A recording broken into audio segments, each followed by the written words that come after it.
Fala galera, beleza? Eu sou o engenheiro Alan Araújo e estou passando aqui para agradecer o pessoal do Torcida Amiga por ter aberto um espaço e aberto a oportunidade de apoiar esse conteúdo. A galera do Torcida Amiga está criando um conteúdo independente e um conteúdo de excelente qualidade. E eu vou aproveitar a oportunidade para apresentar aqui a minha empresa. Eu sou o engenheiro Alan Araújo, engenharia de telecomunicações. Portanto, se você trabalha ou quer trabalhar nessa área de telecomunicações, a gente tem cursos de fibra ótica, nós temos uma empresa de engenharia, podemos te apoiar, você ou seu amigo que tem um provedor de internet, tá bom? Podemos fazer consultoria na parte de CREA, parte de segurança do trabalho, na parte também de eletricidade, todos os serviços envolvendo a galera de provedores de internet e fibra ótica, a gente tá junto. Então, se você ainda não tem e também pensa em montar um provedor de internet do zero, entre em contato comigo que eu posso te ajudar. Agora eu vou deixar vocês com o pessoal do Torcida Amiga em mais um conteúdo de excelente qualidade. Valeu, galera. Brigadão pela oportunidade. Hoje no De Frente com a Torcida recebemos um convidado especial, um grande amigo, Fernando Conrado, ex-preparador de goleiro do Guarani de Sobral, treinador de base, e nós vamos bater um papo muito interessante com ele, principalmente abordando a sua carreira e a sua passagem pelo Ibis. Olha só, vai dar muito o que falar, hein? Seja bem-vindo, Fernando Conrado. Vamos virar aqui que é para a gente iniciar a contagem. Boa noite, Rondinelli. Satisfação estar participando do podcast aqui De Frente com a Torcida. É uma satisfação imensa voltar novamente a bater um papo com você. Uma pessoa que tem o meu carinho, admiração, um grande profissional. E eu espero que as perguntas sejam um pouco tão assim, forte, né? Principalmente do Ibis, né? Que foi o time que me projetou no futebol. E tudo que eu tenho hoje no futebol foi graças à minha iniciação no Ibis. Conrado, você começou jogando futebol, mas não começou no Ibis. Você teve um clube antes. Qual foi o clube? Bom, minha carreira eu comecei com 15 para 16 anos e minha primeira passagem foi no Santo Amaro. Santo Amaro era um rival do Ibis no profissional, que era o conhecido Vovozinha, lá em Recife.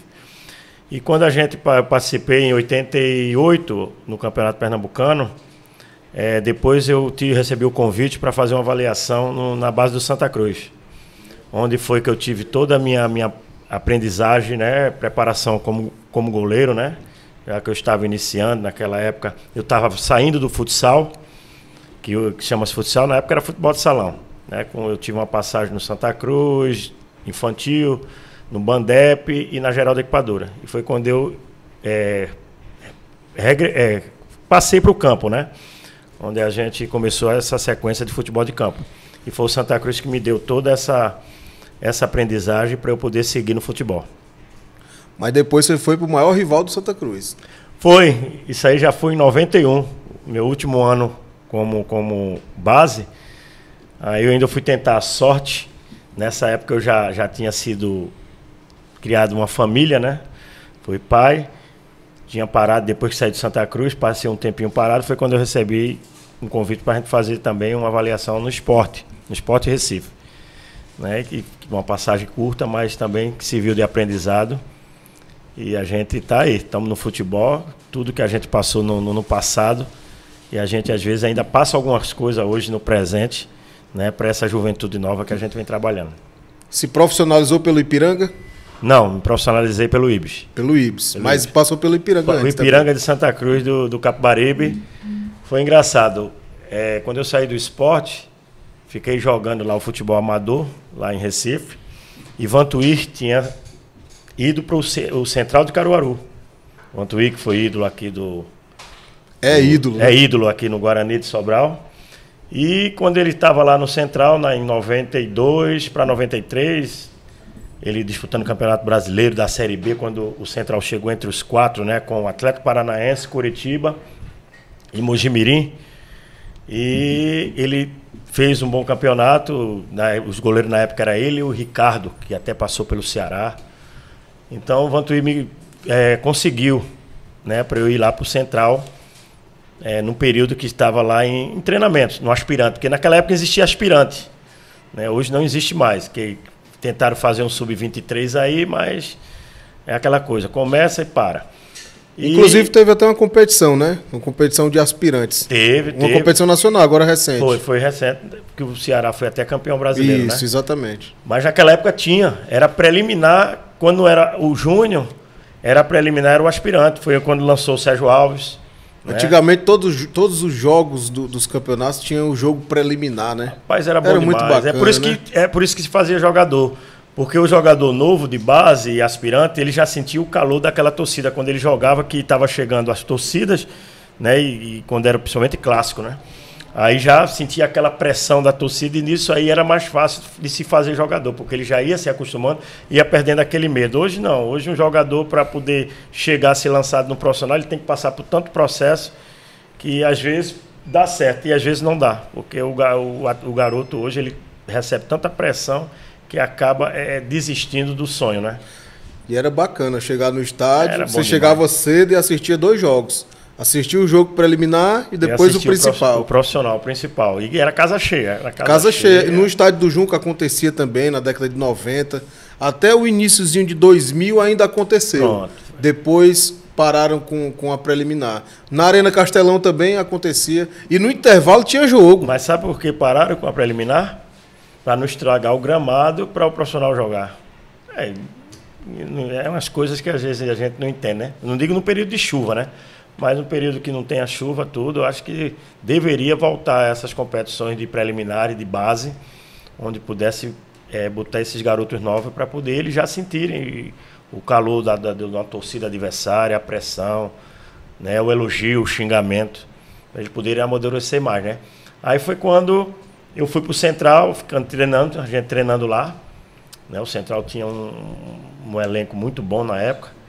Aí um diretor que hoje, chamado Capitão Valdir, ele levou eu e mais 4 atletas para o Ipiranga.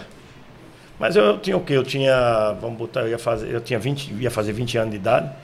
A gente foi lá para o Ipiranga, fez uma pré-temporada e por falta de experiência a gente fez uma bobagem lá de sair para farra, beber, e por azar nosso, caiu na boca da diretoria e ele mandou todo mundo embora. Eu e os 4. Olha aí. Tá vendo, né? Jogador de base, já tá vendo aqui, ó, a história do seu treinador, né? Porque o Fernando Conrado hoje é treinador de base, trabalha com muitos garotos, dezenas de garotos aqui em Sobral principalmente, né? E tem passagem também por clubes como Ceará, Fortaleza, tudo na base. Daqui a pouco a gente vai falar sobre isso, porque antes a gente vai bater um papo aqui sobre o Ibis. Nós chegamos no Ibis, agora vamos conversar sobre o Ibis, que foi o clube que ele projetou para o futebol e que vocês conseguiram acesso à Série A. Foi, em 99. O Ibis conseguiu um acesso à Série A do Campeonato Estadual em 99. Nem sempre nem tudo é uma história contada só com derrotas. Não, né? Porque o Ibis tem essa fama, né? Tem. E isso aí eu posso dizer porque eu acompanhei toda a trajetória do Ibis, quando o Ibis levava aquelas goleadas, né? Que jogava contra os grandes. O Ibis só não perdia ou empatava com aqueles times que eram do mesmo nível dele. Por quê? Porque o Ibis era um time de um dono só, né? Era da família Ramos, né? E tinha um presidente lá, o Ozzy Ramos, que é o pai, e nele tinha uns 3 ou 4 filhos que eram jogadores e depois passaram a ser dirigente do clube. O Ibis treinava o quê? 2 vezes na semana, 3 vezes na semana para jogar uma competição profissional.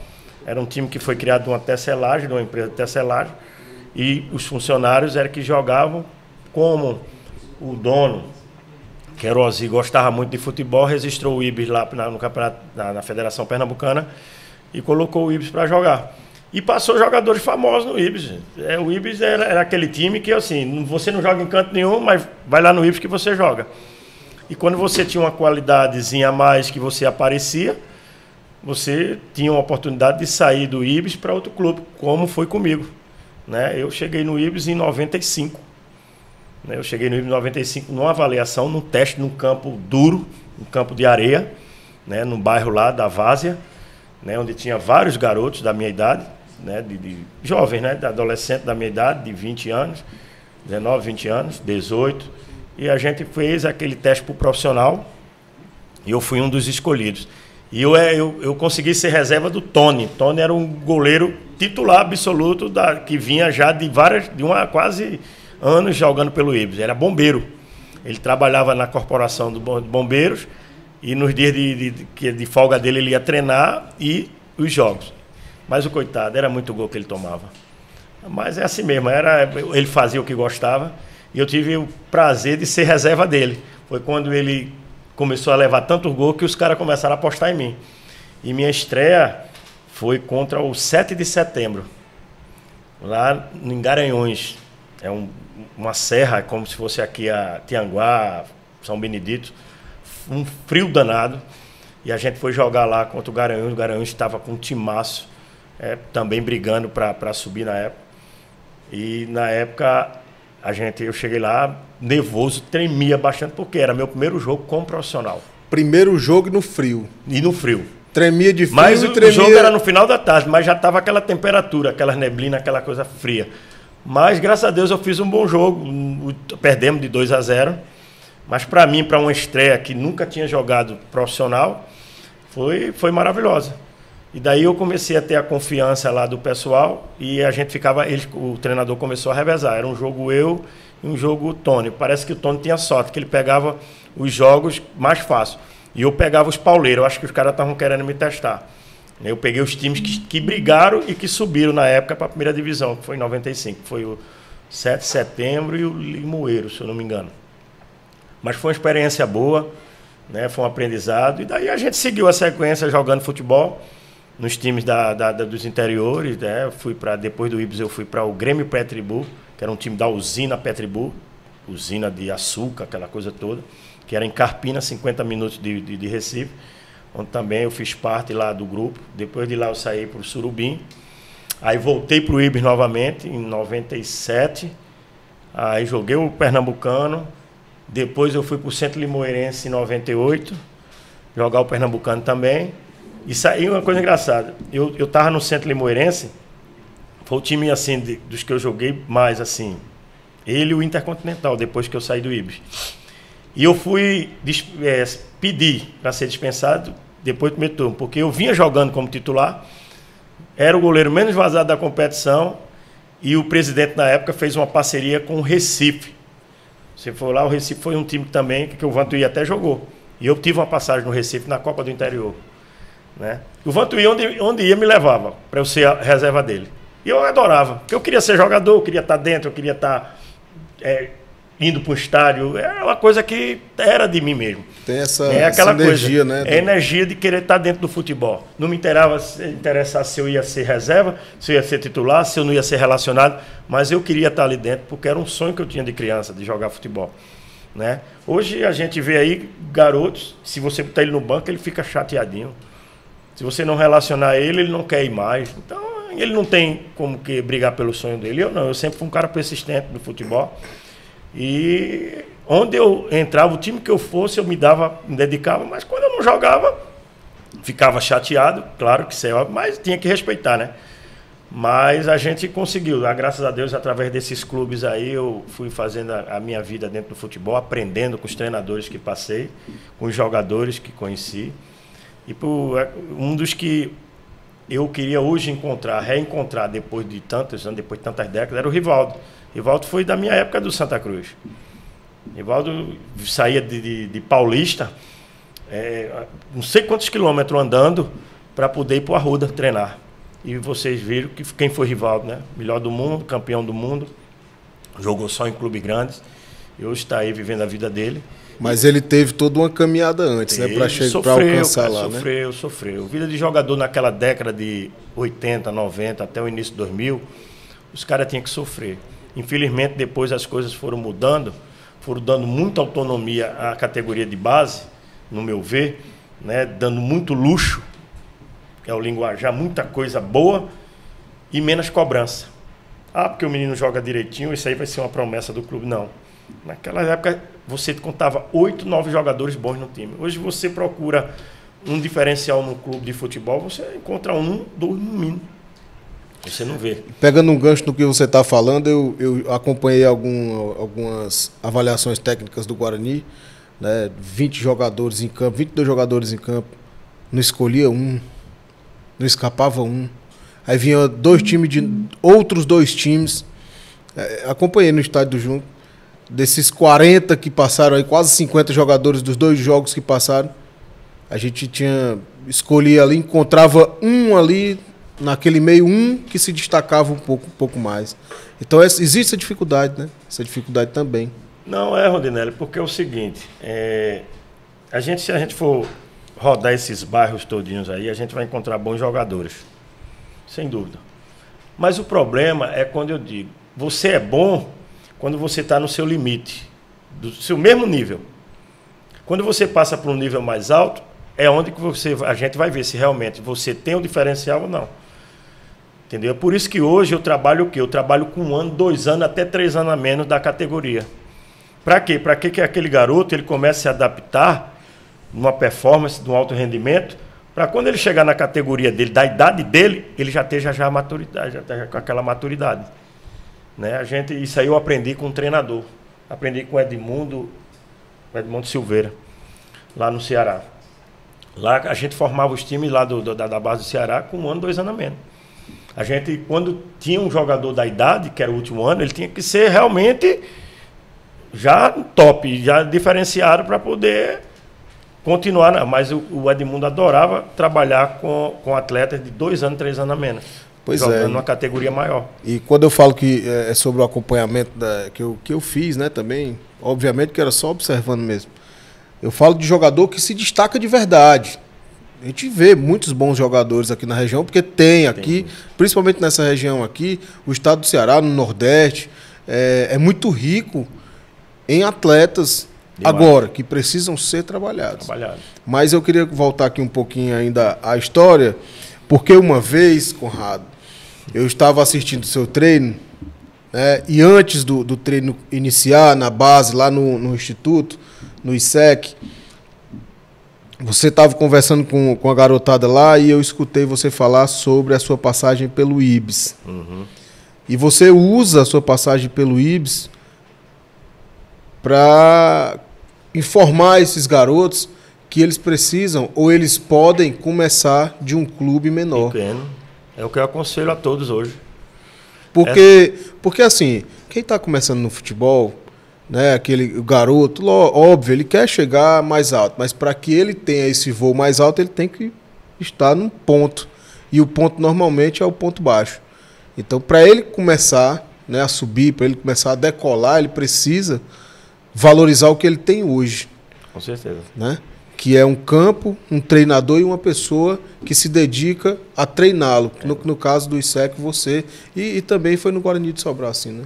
Com certeza, Rondinelli. Eu uso o IBS como inspiração, cara, porque o IBS sempre foi um time de gozação, né? De piada, pior time do mundo, tudo. Mas centenas de garotos, de jovens, até já adultos, hoje eles têm o IBS, todo mundo quer jogar no IBS, cara. Por quê? Não existe mais aquela tradição do pior time do mundo. Isso é um marketing. O IBS não é mais o pior time do mundo. O IBS, há um tempo desse, deu no Santa Cruz, dentro do Arruda, 3-1, no Campeonato Pernambucano do ano passado. Eu assisti o jogo. Era negócio para dar uma goleada no Santa Cruz. E hoje o IBS está indo jogadores que eu acho que fosse a década, eles dizem, eu quero jogar no IBS. Hoje tem jogadores que fazem questão de jogar no IBS. Rapaz, o IBS hoje tem ônibus, Rondinelli. O IBS tem um ônibus próprio. O IBS tem um estádio hoje, que é lá arrendado com a prefeitura de Olinda, para treinar o time dele. O IBS tem categoria de base, cara. Então, quer dizer, o presidente, que é o mesmo, que era o filho do antigo presidente que já faleceu, do Ozi, o Ozi Ramos Júnior, que a gente chama ele de Júnior Urubu, porque ele, quando ficava com raiva, isso aqui dele inchava, ficava preto, inchado, aí urubu, aí eu fiquei sabendo porque era. Foi um cara que sempre se dedicou e ele sempre gostou, amou de estar representando o IBS. E hoje ele é o presidente do IBS e ele correu atrás. Hoje ele tem um patrocínio dessas bets aí, que ganha um dinheiro legal. Paga pouco aos jogadores deles, mas paga. E o IBS vem representando bons jogos, brigando com times de tradição, que eram intermediários no futebol pernambucano, hoje de pau a pau. O IBS veio subir depois de 21 anos. Porque o acesso do IBS, depois que ele caiu, né? Quando teve o rebaixamento para a segunda divisão, quando ele caiu, ele passou vários anos sem disputar a primeira divisão, e foi quando a gente subiu em 99. A gente treinava em campo de subúrbio, cara. Eu saía com os cotovelos, joelho, tudo arranhado, arrancado. E naquela época a gente treinava de calça grossa, camisa de goleiro grossa, luva quase no pano. A camisa de goleiro antigamente tinha uma proteção no cotovelo. Né? Os goleiros de antigamente eram elegantes, hoje não, os goleiros são largados. O uniforme de goleiro era a coisa mais linda do mundo. Então, quer dizer, a gente queria estar dentro do futebol, se sacrificava, e a gente subiu o Ibis sem ganhar R$1. Para não dizer que a gente não ganhou dinheiro, a gente fez uma propaganda na época da Telemar, quando lançou em Recife. Foi lá pro Arruda, passou o dia todinho filmando lá para aparecer só os pés dos caras. Mal aparecia a imagem dos caras, mas foi que saiu um valor lá, deu R$26 para cada um. Isso em 99. Vamos ver que R$26 naquela época é, sei lá, R$260 hoje. O salário naquela época era algo em torno de R$100, né? Não, era mais ou menos isso. É porque eu fui para o Intercontinental em 2000, o salário mínimo era R$124. 99 o salário era mais ou menos R$100. Então, quer dizer, a gente recebeu 25% de um salário. Mas jogamos uma competição, mas sendo que a gente treinava um período e a gente tinha outros horários para quem quisesse trabalhar. E eu fazia minhas virações, vendia, ia trabalhar na feira, ou no comércio, alguma coisa, meio expediente, e à tarde eu estava lá no campo da Bacia, lá em Paulista, para treinar. Isso aí foi o sacrifício que eu tive para realizar a minha vida dentro do futebol. Sair do Ibis, eu não vou para um Santa Cruz, porque já naquela época começou a questão de estatura, e eu tinha estatura mediana. Eu só jogava em time pequeno, eu tinha 1,79 m para 80. Eu não tinha vez, porque na base do Santa Cruz, eu era eram 10 goleiros na base. Às vezes nem relacionava a gente, só ficava treinando. Mas o prazer de estar dentro do estádio do Arruda treinando, o prazer de botar uma roupa do Santa Cruz, ganhar a luva do goleiro do profissional. Eu ganhei luva de Acácio, goleiro do Vasco, quando o Vasco foi treinar lá. E hoje o treinador de goleiro do Vasco da época, em 89, era o Jair Bragança, que hoje é meu amigo, já está veterano, revelou vários goleiros no futebol, no Vasco, e hoje eu faço parte de um grupo que você já a BTG, Associação Brasileira de Treinador de Goleiro, onde tem o Mazarop, que foi goleiro do Grêmio, hoje é o coordenador geral dos goleiros, dos treinadores de goleiro do Grêmio, e tem outros e outros. Então, para mim, é uma realização de estar compartilhando hoje experiências, conhecimento com esse pessoal, que eu era menino e via jogar. E eu jamais imaginava de ter um dia estar conversando com um cara desse, né, de conhecer pessoalmente, né, disputar um brasileiro como eu disputei pelo Guarani, pelo Icasa. Então, quer dizer, tudo isso foi por quê? Porque foi lá atrás o que eu sofri para chegar ao futebol. Eu sempre digo a eles, joga demais, tu joga demais no bairro, meu irmão, mas será que tu vai seguir a tua trajetória cumprindo o que tu tem que cumprir dentro do futebol?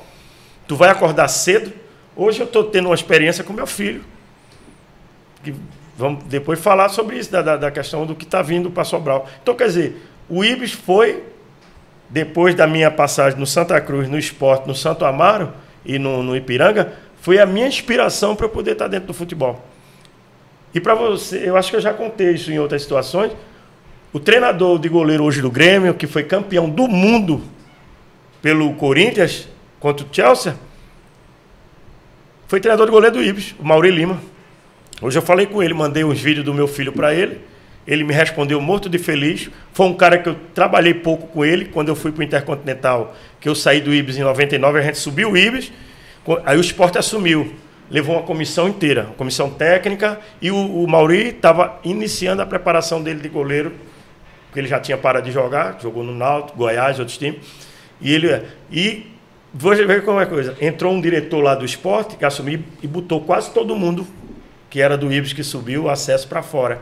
Eu, por não ter estatura, outros porque não ter, ficou com os 3, 4. E o único que ficou foi o treinador nosso, ficou como auxiliar permanente, que era o Marco Costa, que hoje, Deus o tenha, era um cara que era policial, comissário, e era o treinador. Foi jogador de futebol, jogou no América de Recife, quando o América de Recife brigava com os grandes. Então foi um cara que eu tive uma aprendizagem também dele, de sofrimento com ele como treinador, dele gostar de ser treinador. E eu tenho inspirações aí hoje no futebol, de muitos que eu tive na minha passagem, como atleta, como subúrbio, entendeu?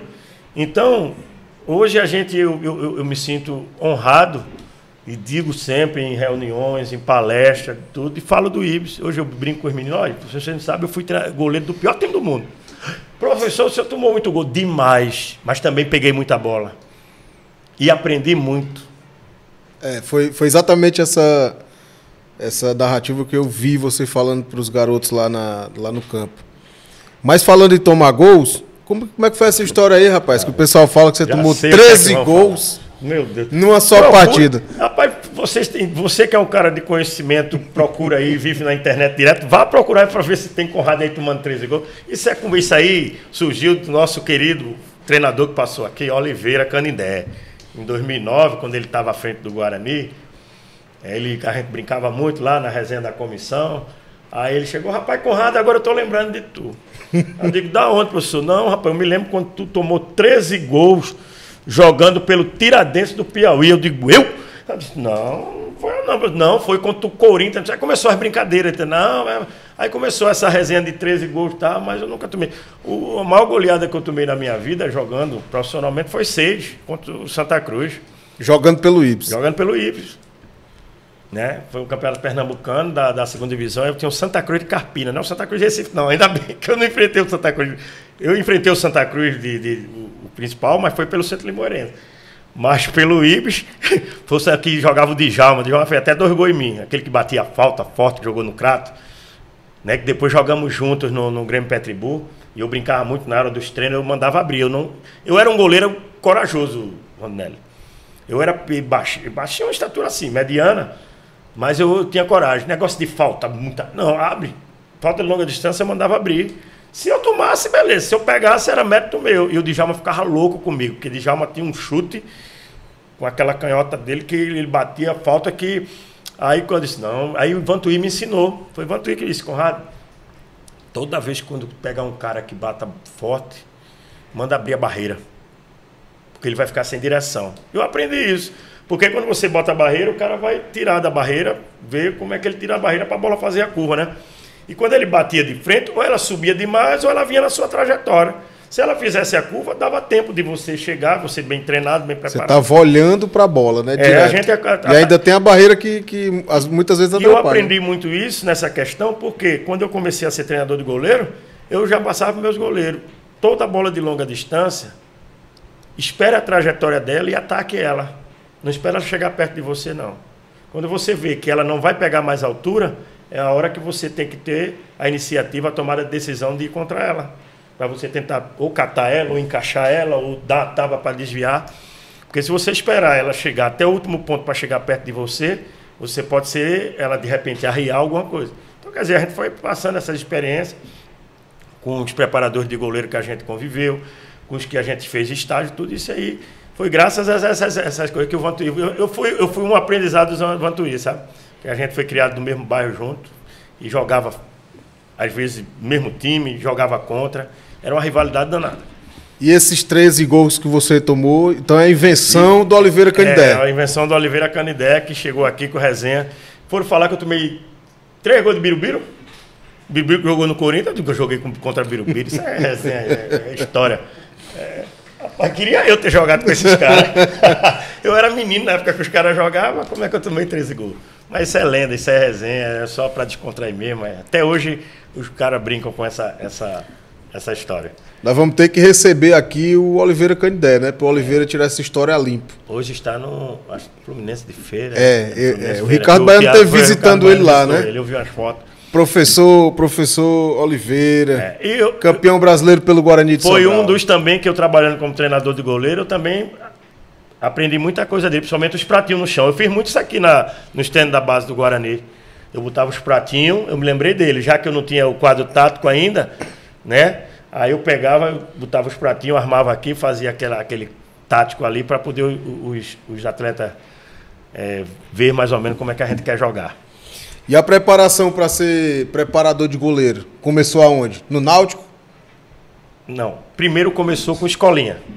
Né? Eu, quando parei de jogar em 2004, meu último clube foi o Surubim Futebol Clube, porque eu já vinha de uma cirurgia de hérnia de disco.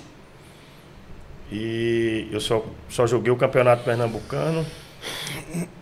Eu parei em 2000, 2001, aí foi quando eu levei uma queda numa pelada, por isso que eu sempre toco na tecla. Quando o cara tá em algum clube, tá treinando, tá jogando, evitem pelada. Através de uma pelada eu tive um problema de coluna, deu criou um coágulo na minha L4, L5, numa queda de uma dividida que eu tive com o atacante, e eu tive que ser operado, né, depois de mais ou menos uns 6 meses que eu levei essa parte, fiquei sofrendo de dor, mas Deus foi tão bom comigo que conseguiu para mim essa cirurgia, e eu passei quase 2 anos inativo, né? Aí foi quando eu voltei a bater pé bola, não queria mais jogar no gol, e fiquei jogando na linha, numa pelada que a gente tinha lá em Recife, todo domingo. Aí eu comecei a jogar devagarzinho, voltar, tá, aquela coisa toda. Aí foi quando uma vez faltou goleiro. Aí os caras, pô, não tem goleiro, a pelada sem goleiro, não sei o quê. Eu disse, rapaz, aí Vantuí levava o material dele no carro, porque Vantuí depois, quando ele não estava jogando profissionalmente, ele ia pra linha, né? Aí ele tava com o material lá, mas ele sempre levava o material lá, por caso não faltasse alguma coisa. Ele disse, ei, pô, Conrado, vai pro gol. Esse cara, será que eu posso mais cair? Não, fica só naquela, vai só na boa, tá? Aí foi quando eu comecei a voltar a bater peladinha, o rachinha, né, conhecido, campo gramadinho, tapete. Eram umas granjazinhas que tinha lá em Olinda, que a gente ia muito as peladas de firma. Aí eu comecei a voltar no gol. Isso no final de 2003. Eu pegando bola, e comecei a fazer umas defesas e caí e não senti mais nada na coluna. Eu digo, opa. Aí os caras aí, pô, tu tá melhor do que quando tu era antes. Eu digo, ixi, não me empolga não, tá, aquele negócio. Aí foi quando eu disse, não, eu vou voltar a pegar o gol novamente. Aí comecei a voltar. Aí foi quando o Vantuí foi pro Surubim. Aí disse, ei, pô, tá precisando de um goleiro aqui. Vem pra cá pra tu ser meu reserva. Eu disse, mas rapaz, que só não chama pra ser teu reserva?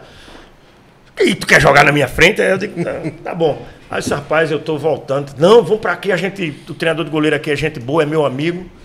E a gente vai fazendo uns trabalhozinhos. Eu falo pra ele que você tem, mas aqui eu mando. Eu disse, tá bom. Aí eu fui-me embora. Fui lá pro Surubim. E eu tinha passado no Surubim em 95. 9 anos depois, eu voltei pro Surubim. 30 minutos. Voltei para o Surubim. Aí alguns ex-dirigentes que eu tinha passado há 9 anos atrás. Conrado, tu ainda tá jogando? Eu digo, tentando, né? Tá, rapaz, tá, passou aqui em 95, foi, tá. Copa do Interior, que depois virou Copa Pernambuco. Certo, aí pronto, aí comecei lá. Aí o treinador era o Moacir Fernandes, que passou aqui, que trouxe o Vantuí pro Guarani da primeira vez, pronto. Ele era o treinador. E Moacir tinha sido treinador do Náutico, do Ipiranga, era aquele treinador bruto, aquele galegão, grandão. Por sinal, eu reencontrei ele o ano passado na Nova Rússia, ele estava lá na captação, onde a gente foi com a base do Guarani. Aí ele chamava cada um, e era aquele treinador que o jogador não podia ir pro treino de sandália, não podia ir de mantinha de calça, de tênis. Era rígido, era aquele treinador carrasco mesmo. Aí foi lá, rapaz, você não joguei aqui, tô voltando de um tempo, tá? Rapaz, será que tu vai aguentar jogar? Eu disse, não, vamos ver nos treinamentos. Aí eu fui treinando bem, peguei a confiança dele, no contrato lá no Surubim. Mas só joguei um jogo. Foi um jogo onde Vantuí me botou numa como se chama o nome, quando botar você numa fogueira. A gente foi jogar contra o Cabense, lá no Cabo, em Gileno de Carli. Aí Vantuí, aquele negócio dele, foi expulso no jogo. Aí, quem vai pro jogo lá em Oricuri? E na segunda divisão, naquela época, é como aqui. Terminava a primeira, os times iam escolher os melhores jogadores que jogaram na primeira para fazer os times lá. E o Ramalate, na época, era um time patrocinado bem. E estava com os melhores jogadores que tinham jogado nos times intermediários do Campeonato Pernambucano. Aí Vantuí me bota logo para jogar contra os caras. Lá vai eu. E nessa semana a gente tinha feito uma aposta. Engraçado. E Vantuí gostava muito de pintar o cabelo, né? Acho que aqui no Guarani vocês acompanharam aquele cabelo louro dele de mentira, né? Aí a gente vai jogando lá, dominó, não sei o que. Eu acho que ele tá com o cabelo louro ainda, não tá não? Eu acho que ele é... Deve ter caído ele mandou uma foto pra mim esses dias. Foi? Ele mandou uma foto pra mim esses dias, ele faz umas mechinhas dele lá. Aí ele pegou e eu perdi a aposta, eu não tive que pintar o cabelo. Pintei o cabelo de louro. Aí eu chego lá pra treinar, no coletivo pronto, eu com o cabelo louro. O treinador Moacir olhou pra mim e disse, que palhaçada é essa, rapaz? Eu disse, não, professor, foi uma aposta que eu perdi. Não, pinta esse cabelo, professor, não tem como agora eu comprar mais tinta pra pintar o cabelo, não. Aí eu fui pro jogo lá, em Ramalato, campo lotado. Aí eu entrei pro aquecimento e a torcida começou a me chamar de viado, de Xuxa, um monte de coisa, tudo, e o cabelo lourinho. Eu, negro, preto, do cabelo louro. Pode um negócio desse? Aí nesse dia do jogo, perdemos 2-0. Mas também eu fui bem no jogo, para quem estava há 3 anos, mais ou menos, sem jogar uma partida de futebol profissional.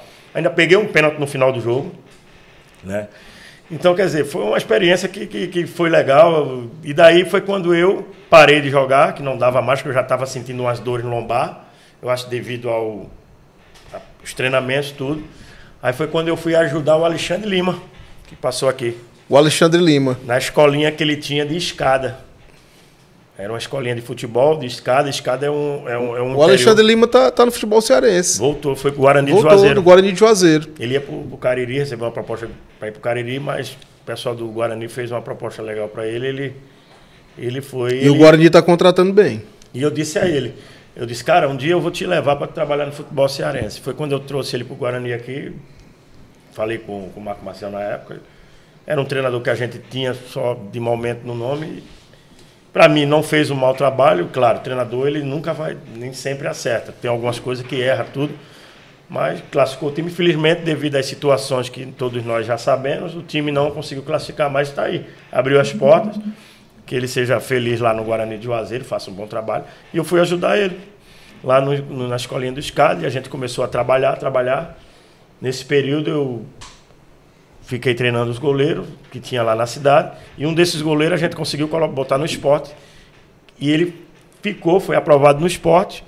E fez parte daquele grupo do esporte de 2008, campeão da Copa do Brasil, o Jefferson. Hoje ele parou, hoje tem uma empresa, tudo.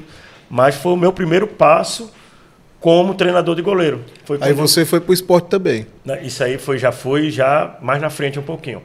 Aí o que aconteceu? Eu fiquei trabalhando em escolinha com ele 2004, 2005, 2006, 2007. Aí foi quando, no final de 2007, eu fui fazer um estágio no esporte. No Náutico, com o finado Batista. Que foi preparador de Mas nesse período aí também teve o Jardim também. Ah, foi. Esquecendo do Belo Jardim. Foi uma passagem Belo tão Jardim, rápida. né? Foi quando o Vantuí me chamou para eu ir ser treinador dele lá. Meu Deus do céu. Eu errava tanto o chute era para dar aqui e botava a bola mais fora do estádio de que da mão dele. Mas foi uma experiência rápida de um mês que eu passei. Mas o time que a gente fez lá foi o que se classificou, subiu. Na época lá o Belo Jardim subiu para a primeira divisão. Mas minha passagem foi muito rápida lá também, porque eu aprontei lá, não vou mentir, fiz uma besteira lá. E pelo Belo Jardim, todos os jogadores, os atletas que eu tive a oportunidade de conversar e passaram por lá, todas as passagens foram rápidas. Foram. Era uma cidade complicada, que trabalhei com o Ciel lá. O Ciel foi pro Belo Jardim também? Fez parte do grupo lá, o Ciel. Teve, acho que dos que jogaram por aqui pelo futebol cearense, quem estava lá foi o Ciel, Maxwell, Vantuí, Demir e George Volante. Passou aqui também, George, né? Foi na época que o Moacir trouxe ele. Pronto, esses 5 lá em 2006 estavam lá. Era um bom time muito bom. Mas a barca era demais, meu amigo. A barca era demais. Mas conseguiram subir. O Belo Jardim é de onde? É Pernambuco, é depois de Caruaru. Depois de Caruaru, São Caetano. Aí Belo Jardim cidade de Belo Jardim. É a cidade de Belo Jardim. É litoral do Agreste, como você vai para o Agreste. Mas é litoral lá? É Agreste. Que vai para Arco Verde, aí sobe a serra para ir para Garanhuns, aí vai Serra Talhada, aquelas... Aí lá é bom de barca. Rapaz, lá o negócio era pesado, viu? Eu sei que Caruaru é bom. Caruaru eu sei que é bom, de barca, para você curtir lá é bom. Mas o time é... Porque é o seguinte, É uma cidade que era perto de Caruaru, que com 40, 50 minutos você estava em Caruaru. Aí muita gente, às vezes, o pessoal saía de lá, de Belo Jardim, para ir se divertir em Caruaru. Ou senão ia para Garanhuns. Subia a serra, como se fosse sobe a serra aqui para Tianguá, era pertinho. E Garanhuns também é bom. É bom demais. O clima de lá é muito bom. Lá teve o Festival de Inverno, já teve muito, não sei se ainda tem o Festival de Inverno. Aí eu sou suspeito a falar de Pernambuco, você que é pernambucano também, mas eu sou suspeito a falar de Pernambuco porque eu adoro o estado de Pernambuco. Bom demais. Eu adoro Pernambuco. Principalmente Olinda. Você quer me mandar para um lugar? Pode me mandar para Olinda, que eu estou vontade agradecendo. É voltar lá para levar a minha esposa. Senão vou mandar um beijo para minha esposa, para meus filhos, né? Dona Leda, Luiz Miguel e João Rafael, o Rafa Gol, né? O que tem mais gol do que Pelé. Você tá vendo que é um homem apaixonado, né? Isso tudo é porque a Leda tá aqui no estúdio e pra ele não sair daqui apanhando. Se ele falar qualquer besteira aqui, ele vai apanhar da Leda. Por isso que ele já tá logo se precavendo. Não me ajuda, me ajude. Já tá se precavendo já. É mala, rapaz. É jogueiro, cara. Boleiro. Boleiro é assim. Eu disse a ela uma vez que daqui, antes de eu morrer, ficar velho rico, né? Eu vou juntar todas as minhas ex-mulheres, das mães dos meus filhos, e fazer uma festa de despedida. Porque são 7 filhos, né? 7 filhos de 5 mulheres. E ela vai ter que aceitar. Já velho. Vai ter ciúme. Tem que ter ciúme agora do coroa, né? Mas quando eu já tiver com meus 70 pra lá, aí não tem mais não. Ninguém vai querer mais essa porcaria, aí tem que deixar. Entendeu, né, Alan? Ele primeiro mandou o abraço, fez a média e depois jogou o que ele tinha pra dizer, viu? Jogo de cintura, né? Te amo, viu, meu amor? Ei, Conrado, deixa eu te perguntar aqui uma coisa, eu tenho uma curiosidade. Na realidade, eu sei quem foi que fez isso, né? Como você já falou que aconteceu em outras oportunidades. Mas quem foi que trouxe quem para cá? Foi você que trouxe o Vantuí ou foi o Vantuí que te trouxe? Não, foi o Vantuí que me trouxe. O Vantuí veio primeiro. O Vantuí veio com o Moacir, né? Aí, Vantuí chegava lá em Recife, quando eu jogava nos times, final de ano, férias, aí a gente se juntava para o racha de final de ano, né? Às vezes ele estava num time, eu estava no outro, aí quando estava final de ano, estava todo mundo de férias, a gente já... E na época que o Vantuí estava aqui, eu estava no esporte. Eu fiz o estágio no final de 2007 com o Batista, e quando foi no início de 2008, eu bati um racha, que era de um empresário de jogador, o Adson Gomes, empresariava vários jogadores, Juninho Pernambucano, na época, Chiquinho, Leonardo, aqueles jogadores da época, era mais do pessoal do esporte. E tinha um racha dele na segunda-feira lá em Boa Viagem. E eu era goleiro desse racha. Aí eu já não estava jogando mais, aí tinha os 2 dirigentes do esporte, era o Alberto e o Edmilson. O Edmilson não dava muito bem com ele, não queria muito boçal, muito... Assim, o Alberto era um cara já mais gente boa. Eu disse, pô, tô querendo fazer um estágio, começando a preparação de goleiro. Aí disse, rapaz, eu vou falar lá com os meninos lá da base, ele era do financeiro, mas falou lá com o pessoal da base lá, mas falou com um coordenador, que por sinal eu fiz curso com ele em 2004 na federação. O primeiro curso que teve na Federação Pernambucana, aí de treinador, eu fiz também, para já começar a me aperfeiçoar. Aí eu fui para o esporte, trabalhar lá na base. Aí fiquei 30 dias de estágio, trabalhando com o Júlio Aranha, que era o treinador de goleiro, que é meu amigo, foi um cara que me ajudou muito nessa minha trajetória de treinador de goleiro, me ensinava as coisas, eu via. E nesse período, ele estava tentando ver se me encaixava para eu ficar como auxiliar dele definitivo. Sendo que tinha um dirigente lá, já morreu. Acho que o cara não foi muito com a minha cara, não, sabe? Eu tava lá tudo, mas o Leivinha era da base, da base na época. O treinador era o Neco. Aí ele disse, pô...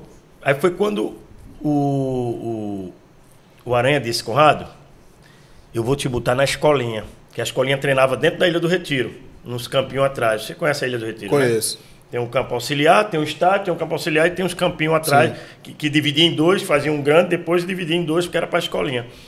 E lá vou te botar, porque não tem treinador de goleiro. Tu vai ficar com a criançada lá e sempre quando eu não tiver aqui, tiver alguma categoria, tu pega os goleiros para trabalhar. Fica trabalhando, depois tu volta. Mas tranquilo. Aí eu comecei na escolinha.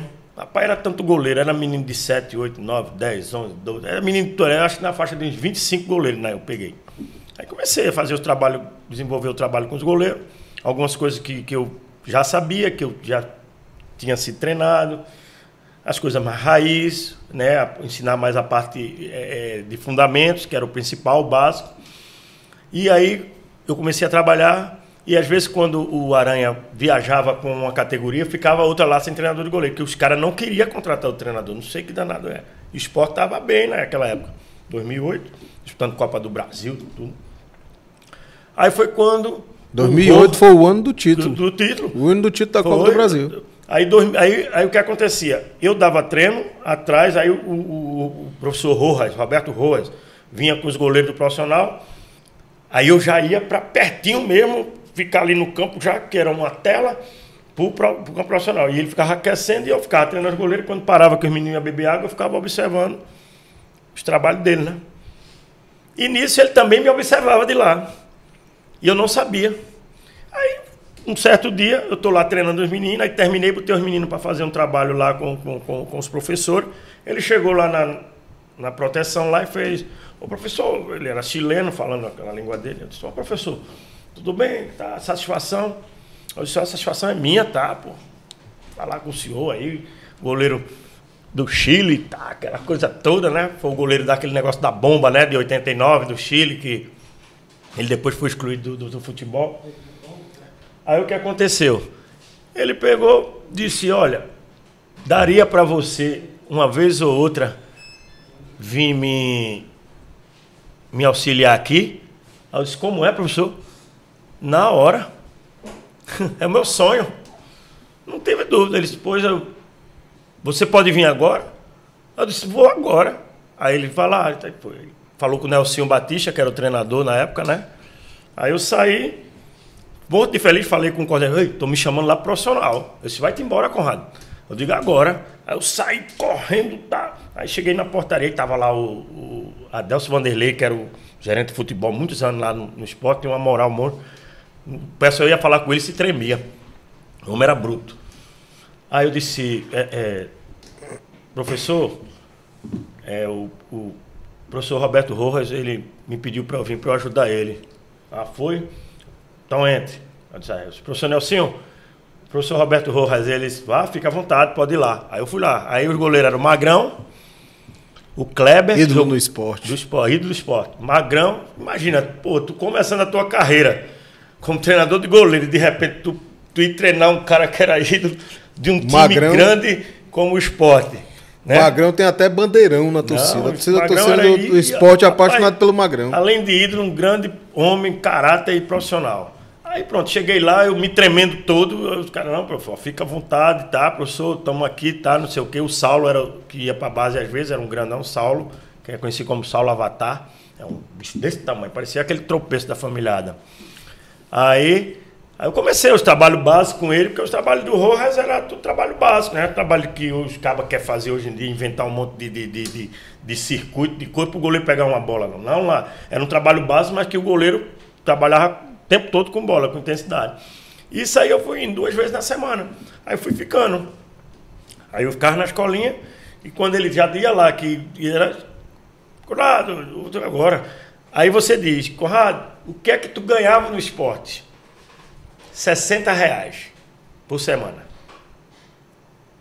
R$60. E eu ia todo dia. Como é que com R$60 tu ia treinar, dar treino, tudo? Eu trabalhava de bilheteiro num pagode de final de semana, de madrugada, para ganhar o dinheiro para eu gastar na semana. De passagem e de almoço, conta própria. Às vezes os caras ajeitavam para lá, ajeitavam para cá, eu ia almoçar lá no refeitório do esporte. Então, quer dizer, foi um sacrifício que eu fazia porque eu queria estar ali. Eu buscava uma oportunidade na vida, depois de ter parado de jogar, de estar num time grande, de aprender, de tentar um espaço, uma oportunidade, mas eu tinha que fazer um sacrifício. Porque, e se eu tivesse desistido, será que eu tinha vindo para o Guarani? Com certeza um ano que eu passei aprendendo no esporte, participando de competições lá estaduais de base, sub-15, sub-17, enfrentei o Santa Cruz 6 vezes, o time de coração meu. Ganhei 3 e empatei 3. Porque o Aranha viajava com a categoria, eu ficava lá, eu ia aquecer e participava do jogo. Eu fui para um jogo nos Aflitos, uma preliminar de Náutico Sport, e a preliminar era Náutico Sport de base. Rapaz, quando eu entrei naquela ilha nos Aflitos, casa cheia, para aquecer junto com o Aranha lá, os goleiros, era uma realização, pô. Estava realizando um sonho. Na Ilha do Retiro, eu ia lá, fazia o aquecimento com o Aranha. Com o Rojas eu fazia antes, do lado, porque o Rojas não aquecia os goleiros do lado, dentro do campo. A gente aquecia no campo auxiliar, ou senão dentro do vestiário. E depois ampliaram lá o vestiário da ilha. Então, quer dizer, foi uma coisa que eu tive, que fui realizando, fui aprendendo, fui ouvindo. Vi o Nelsinho, pô, tá ali vendo, tu tá do lado de Nelsinho Batista, o filho dele, o Eduardo Batista, era o preparador físico na época, e o auxiliar de Nelsinho é Gustavo, não me lembro o sobrenome, que depois foi para outros clubes, foi gerente da Ponte Preta, tudo. Então, quer dizer, Nelsinho, o Eduardo Batista hoje é treinador, né? Se eu não me engano, ele estava num time aí de São Paulo, estava em algum time aí.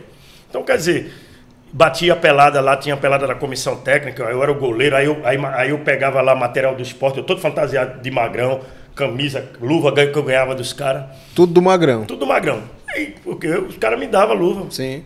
Eu pegava a luva, dava os meninos lá da escolinha, aqueles goleiros maiorzinhos, que às vezes não tinham uma luva, pobre coitado, que não tinha uma luva. Então, quer dizer, isso aí foi o início, realmente, da minha vida profissional dentro do futebol, como treinador de goleiro. Foi quando no final do ano, batendo um racha, aí Vantuí fez, ei, pô, vamos lá para Sobral. Eu digo, pra onde, Vantuí? Para Sobral, eu sou ídolo lá, rapaz. Eu fui campeão, eu mando na cidade, não sei o quê. Eu disse, tua mentira, tu mente que só. Rapaz, não tô dizendo. Aí eu disse, é sério mesmo? É, pô, eu falo com o Luizinho lá, porque o Paulo Santiago não ia ficar mais aqui. Parece que o Paulo Santiago, depois que terminou o campeonato aqui, foi para um time, outro time. Aí foi quando eu disse, aí eu voltei aí no esporte, eu cheguei lá pro professor, pintou uma oportunidade lá no time lá do Ceará, primeira divisão. Eu não tenho essa experiência toda, o que é que o senhor me diz? Aí ele olhou para mim, ô Corrado, vai embora, rapaz. Tá esperando do quê? Pô, vai ficar aqui se humilhando para esses caras aí, a gente querendo que você seja funcionário do clube e os caras não querem registrar você, vai-te embora. Aí eu digo, pô, aí eu morava com minha mãe, tinha me separado de um casamento meu. Aí morava com minha mãe, cheguei para minha mãe e disse, ó, mãe, pintou isso aqui. Aí Vantuí foi lá, Regina, deixa, é uma oportunidade para rapaz, eu quero que esse menino... Aí pronto, até hoje eu guardo a carta da minha mãe quando eu vim com o Vantuí e Bibi para cá. Aí pronto, aí foi quando eu cheguei aqui, fiz minha trajetória no futebol cearense. E graças a Deus, e tudo que eu tenho hoje, eu devo também ao Guarani de Sobral. E aí, a passagem pelo Guarani de Sobral, quando você chegou aqui? Rapaz, foi assim, no início para mim foi difícil porque eu me adaptar a uma situação que eu não tinha ainda aquela experiência, né?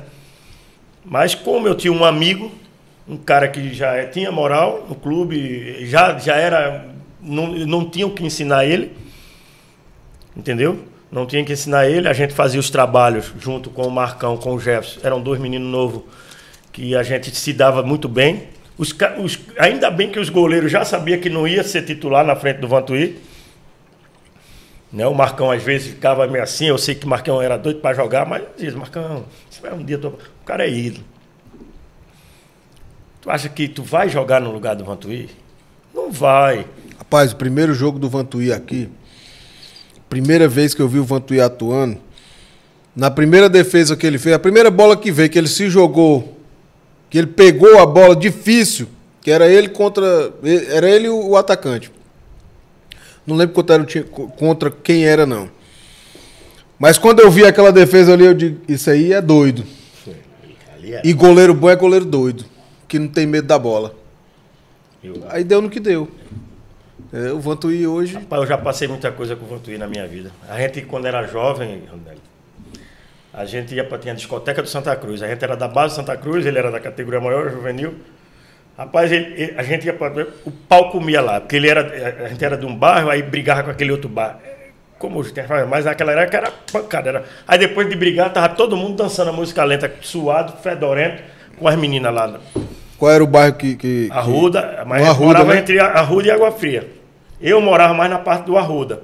O Vantuí morava mais na parte do Água Fria, mas era um bairro só. Mas a gente já era rival de um bairro como tipo Madeira do Rosarinho, Campo Grande, outros bairros mais distantes, entendeu? Inclusive o Nadinho trabalha ali na região do Arruda. Tu conhece ele? O Nadinho é de Olinda. Rapaz, eu joguei com o Nadinho. Não sei se ele Não, mas o Nadinho bola. não é jogueiro, não. Conhecer. Torcedor do Náutico.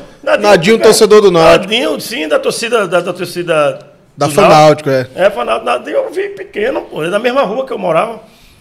Nadinho é gente boa. Ele, o irmão dele Gente boa, na gente época, boa. muito novo, sofreu um acidente de carro, um atropelado, quebrou a bacia, tudo. Eu conheço Nadinho, conheço é da minha rua que eu moro, Rua do Machado. Nadinho é gente boa demais, gente fina De demais. vez em quando eu mandei até uma mensagem no final de ano pra ele. Mandei. Ele mora em Torcedor Olinda, né? doente. Torcedor do Náutico, exatamente. Doente. Mas ele trabalha ali na região do Arruda. Por isso que ele ainda... Né? Mas ele mora lá. O estádio do Arruda é aqui, a Rua do Machado é a de trás. A Rua das Moças é aqui, passa, a Rua do Machado é essa aqui, é a que a gente morava. Entendeu? Pois é. Então pronto. Então minha trajetória, quando cheguei aqui no Guarani, a gente foi fazendo esse trabalho e graças a Deus o Vantuí foi fazendo bons jogos. Foi abrindo aquele... se eu não me engano, ele foi 3 vezes o destaque do Globo Esporte. Destaque. Contra o Ceará, Se você contra o Fortaleza. colocar o nome dele numa busca no Google, você vai ver várias reportagens do Globo Esporte. Isso aí foi que me engrandeceu, para depois eu ser convidado para ir para o Ceará. Porque quando terminou o campeonato cearense aqui, terminou, se eu não me engano, no mês de abril, não ia ter mais calendário para o Guarani. Aí o que aconteceu?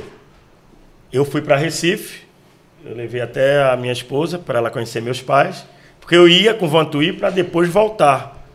Aí a mulher, se eu fosse, era capaz dela se jogar da ponte do Rio Acaraú. Ela já estava tão apaixonada por mim que era capaz dela se jogar daquela ponte lá dali do Rio Acaraú.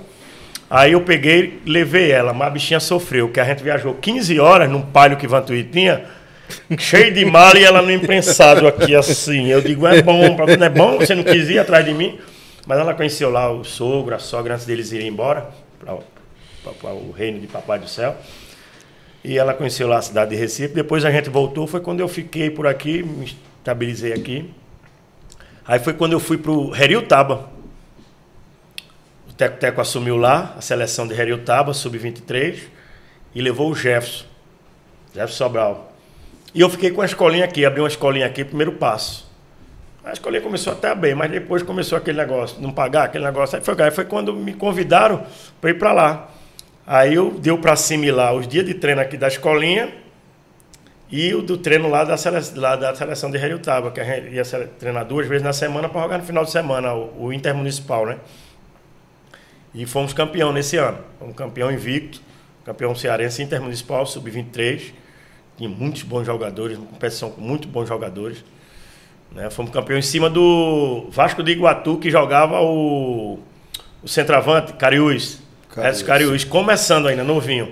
Pra você ver, né? Ver, né? Como é o futebol. Aí pronto, aí foi quando a gente voltou, fiquei por aqui na escolinha, recebi uma ligação do Ceará, me convidando, se eu tinha interesse de ir lá treinar o time para a Copa São Paulo, os goleiros para ir para a Copa São Paulo. E a passagem pelo Ceará? Trabalhou todas as categorias? Ou... Eu era treinador de todas as categorias, da escolinha até o sub-18. Eu acho que foi o maior problema que deu dessa minha artrose que eu tenho hoje, que eu tenho essa prótese, foi devido a isso, porque eu não parava, era de domingo a domingo. Eu treinava de manhã as categorias maior e à tarde as categorias menor. E final de semana, quando não era jogo, era escolinha. Eu morava num bairrozinho próximo primeiro eu morei na Casa dos Atletas, depois fui morar num bairrozinho próximo ao Porangabuçu. Mas a minha vida é de treinamento de goleiro. E foi o que eu aprendi mesmo. Bairro Damas. Foi morar no Damas. Pronto, fui morar no Damas. E eu vou dizer um negócio, viu, Nélio? 2009, 2010. 2009 eu já fazia trabalho com os pés com os goleiros aqui. E eu comecei a levar isso para os meninos da base lá no Ceará.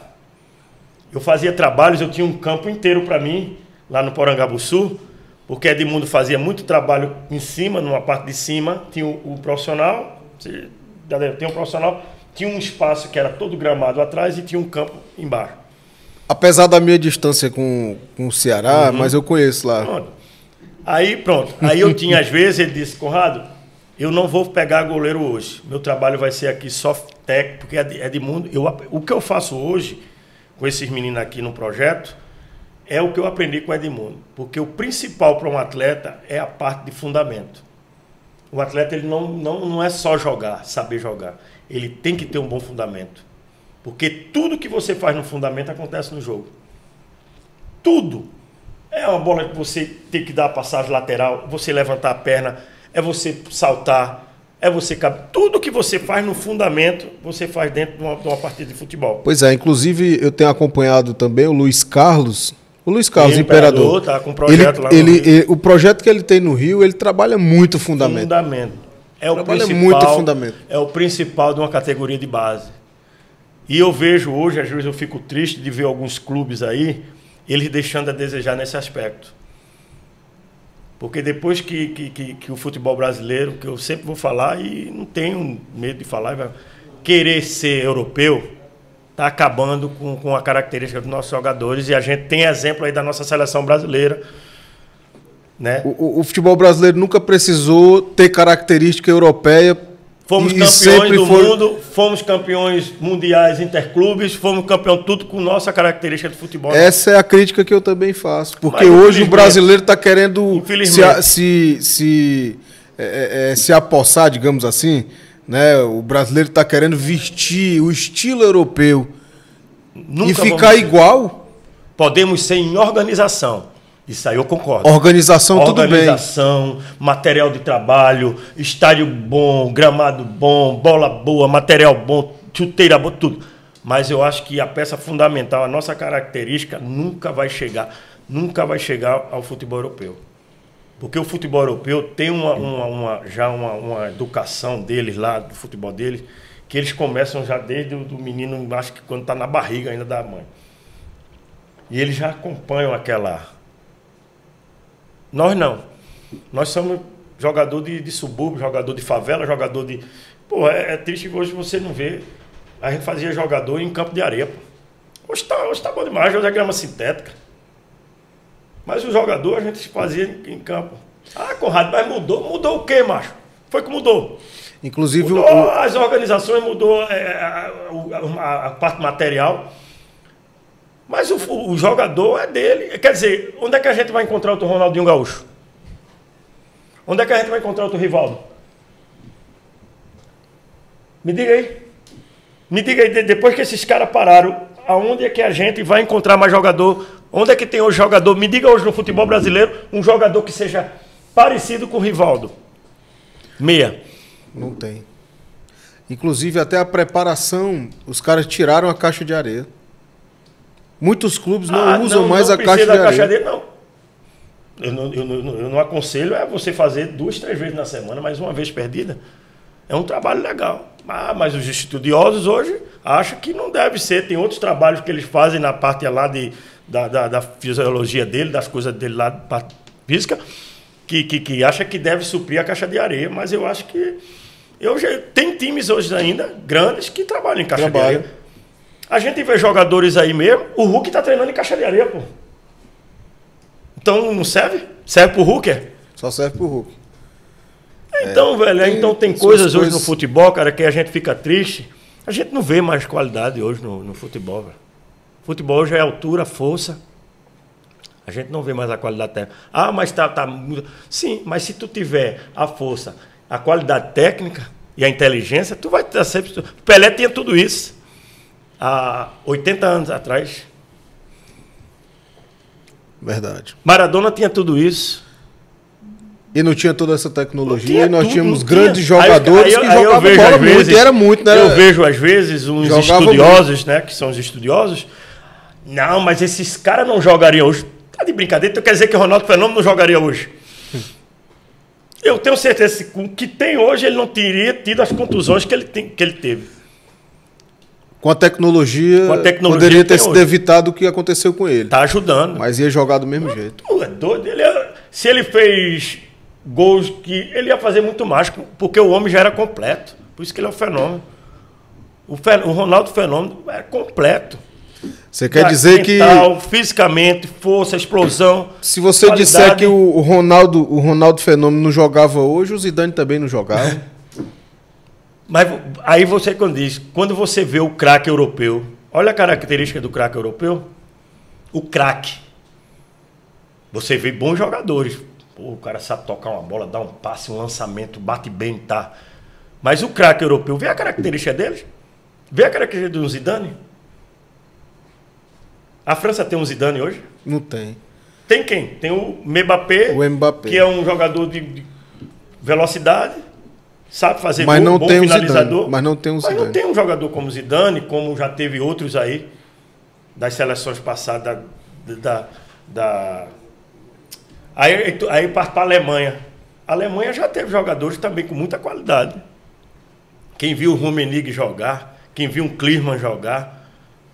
Aí vem dizer que o Klinsmann não jogava hoje. Aí vai entender. Aí é brincadeira. Agora, né? você chegar aí para mim e dizer, não, realmente, a estrutura, tudo, as coisas, né, a tecnologia, tudo. Isso aí a gente. Mas dizer que um jogador. Aí o que é que tem que acontecer? Você leva os nossos jogadores para o futebol europeu, eles são bem lá, porque eles se adaptam. Alguns se adaptam, os que não se adaptam voltam. E Romário? Foi o que o Romário fez no PSV e no Barcelona. Só não fez chover. Então quer dizer que o Romário não jogava na Europa hoje. E hoje a gente até procura, o brasileiro tenta colocar, tenta fazer uma comparação, né, com o Neymar e tal, mas não tem como, cara. Não tem como. Rapaz, Neymar nasceu na época errada. Tu imagina Neymar naquela seleção de 2002. Imagina. Com Fenômeno, com Ronaldinho e Rivaldo. A pergunta que eu ia fazer era essa daí. Não, mas se encontrasse uma brecha ia para ele jogando com esses três homens. Ia ser uma briga muito grande aí por posição. Entendeu? Porque a gente tinha quem? Que era o ataque do Brasil na época de 2002. Era Ronaldo e... Porque Ronaldinho e Rivaldo era meia. Quem era o outro atacante? Rivaldo fazia o terceiro atacante. Terceiro atacante. Mas Rivaldo era mais meia. Rivaldo era mais meia, mas ele fazia um terceiro atacante. Entendeu? Então, quer dizer, o Brasil jogava... Eu acho que só era o Ronaldo na frente, não era isso? Era o Ronaldo. Aí ele tinha... O Ronaldo era o último homem. Gaúcho e tinha o Rivaldo. Mas tinha outro meia. Tinha outro que jogava, era um segundo volante, que chegava mais também, que eu não estou lembrado agora. Porque era... Cleberson. Cleberson, mas Cleberson veio jogar de titular depois. Mas vamos lá. Então, quer dizer, é aquela coisa, cara. Eu acho que devem... eu acho que o Dorival agora, eu vi um pouco da entrevista que ele veio, ele disse que ia valorizar mais os jogadores de futebol brasileiro. Tá na hora, velho. Será possível? Tu tem quatro campeonatos aqui. Série A, Série B, Série C e Série D. Vamos tirar essas duas aqui. Mas tu tem A e a B. Tu não forma uma seleção? O detalhe aí, Conrado, é que é o seguinte. Uma coisa é o que ele fala. Outra coisa é o que vão deixar ele fazer. Né? Porque há muitos anos a seleção está sendo convocada pelos patrocinadores. Né? Patrocinador disso, patrocinador daquilo, empresário de atleta. Há uns anos atrás, tu sabia os 23 jogadores da seleção, cara. Hoje tu não sabe. Hoje tem jogador que eu não sei nem onde joga. Esses jogos que foram comandados pelo técnico... Qual é o nome dele? Pelo Fernando Diniz. Pronto. O Fernando Diniz convocou quantos jogadores? Porque a roda foi grande. A rotatividade foi grande. É muito complicado.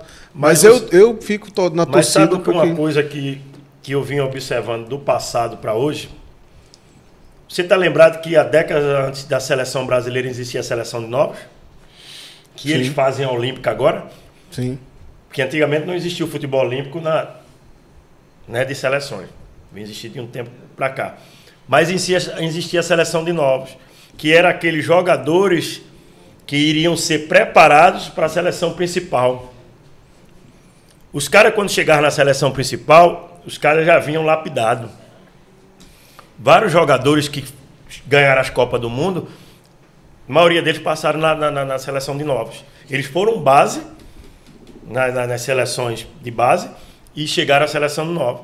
Rivaldo, eu me lembro Rivaldo e Valber, lá no Santa Cruz, né, em 91, antes dele ir para o Mojimirim.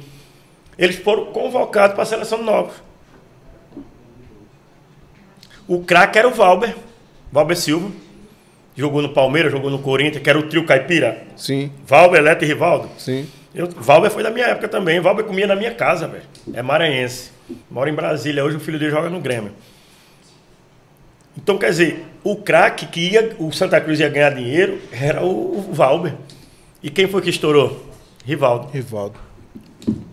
Então, quer dizer, mas os caras tiveram a experiência, foram para a seleção de novos, jogaram, para depois, no dia que Rivaldo foi convocado para a seleção brasileira, se eu não me engano, o primeiro jogo de Rivaldo na seleção brasileira foi o México, né? Ele foi 1-0, gol dele de cabeça, se não me falha a memória. Então tá faltando essa lapidação, porque hoje você não vê os meninos sair da base, da seleção de base, que também não tem essas coisas todas, você não vê ser aproveitado na seleção principal. Mas se tu contar os campeões do mundo, a maioria passou tudo na base. Bebeto passou na base, Romário passou na base, Tafarel passou na base, Jorginho passou na base, Branco passou... Quer dizer, se tu for ver os 80% dos jogadores que foram campeão do mundo passaram na base da seleção brasileira, cara. A Alemanha, os caras passaram na base. A Alemanha foi campeã do mundo com 15 jogadores vindo do Sub-15. E hoje o jogador não passa, não. Entendeu? O Sub-17 da seleção, o Sub-20 da seleção, raramente você vê um jogador de destaque que passou por lá. Porque se o cara for jogar na Europa, ele já vem direto para a seleção. E se ele tiver um bom patrocinador, aí, ou um bom empresário, aí é que ele está convocado com certeza. Pelo menos essa é uma crítica que eu... Mas é uma crítica, é o que a gente está vendo. É o que a gente está vendo. O futebol, ele deixou de ser paixão para ser negócio, né? Porque antes o jogador jogava com paixão, amor. Ele queria ir para a seleção pelo amor, o prazer que ele tinha de jogar na seleção. Hoje os caras não têm. Se tem jogador que, se possível, prefere não ser nem convocado. Tem jogador hoje que vem para a seleção a pulso, velho. É nítido isso, cara. É nítido tu ver um jogador desse que já está na Europa, milionário, rico, para vir defender a seleção brasileira. O cara não... Aí eu digo, pô, o cara joga lá no time dele e chega... Porque os caras que foram campeão do mundo, eles jogaram no time dele e jogaram na seleção. O Cafu jogava no... Cafu era do Milan, né? Jogava no Milan e jogava na seleção. E era a mesma dedicação. Hoje não é. Então, quer dizer... Hoje não tem. O jogador chega na seleção... Barcelona jogava no Real Madrid, mas jogava na seleção. Os caras hoje jogam no clube dele lá e não jogam na seleção. Não tem a mesma dedicação, tu acha que esses caras estão com prazer, com vontade de jogar na seleção? Não estão. Então, velho, é umas coisas que deviam já começar a mudar. Meu irmão, bota na seleção quem quer vencer realmente, quem quer ter aquela vida dele no futebol. Não traz esses caras mais que já estão... Os caras não estão mais com a mídia. Pô, tem que acabar com isso, cara. Isso está acabando com o futebol, cara. Está acabando com o futebol.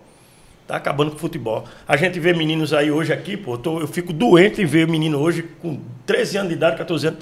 Os caras dando dinheiro pro menino jogar bola, pô. Isso é um absurdo, Randa. Isso é um absurdo. E você que está na base... Isso é você alimentar uma coisa... que vai, como se fosse botar um menino desse e pegar e fumar primeiro o cigarro dele. Base tem que sofrer. Eu sempre digo, base tem que sofrer. Caio Paulista sofreu na mão da gente lá no Ceará. A gente trouxe ele de São Paulo, de uma Copa São Paulo, ele veio no ônibus com a gente, um menino anhaca monstro, pegando no pé dele toda hora, treino, coisa que ele nunca tinha feito para ele estar onde ele está hoje. Raul, hoje que estão em time grande. Treinou. O Pablo. O Arthur Cabral estava... Não, era o Arthurzinho, o Arthur que vai, Palmeiras, que vai pro coisa. Certo. Foi tudo 16, 17 anos com a gente lá. A gente orientando tudo, o Pablo, o zagueiro que tá no coisa, tudo da nossa época, cara. Porque eu... E os caras, e esses meninos não eram valorizados no clube, assim, pra chegar ao profissional. O Arthur, porque era pequeno. Né? O Caio, porque era uma preguiça, mandaram embora. Depois, quando veio, o Caio foi pro Fluminense. O Fluminense pegou a seleção de base, tá o que tá hoje. Então, quer dizer, aqui eles não davam moral aos meninos. Aí hoje os caras levam vantagem, é outra coisa que eu não sei. Os caras levam vantagem de ganhar percentual porque o menino passou na base. E o menino não jogou um jogo pelo profissional. Porque eu acho que revelar é quando o menino sai da base e ele joga no profissional. Isso é revelar. E o Ceará acabou Isso de é revelar botar jogador. Acabou de Agora, receber um dinheiro aí, pronto, né? vamos lá. O Fernando Sobral. O Fernando Sobral foi revelado no Guarani de Sobral.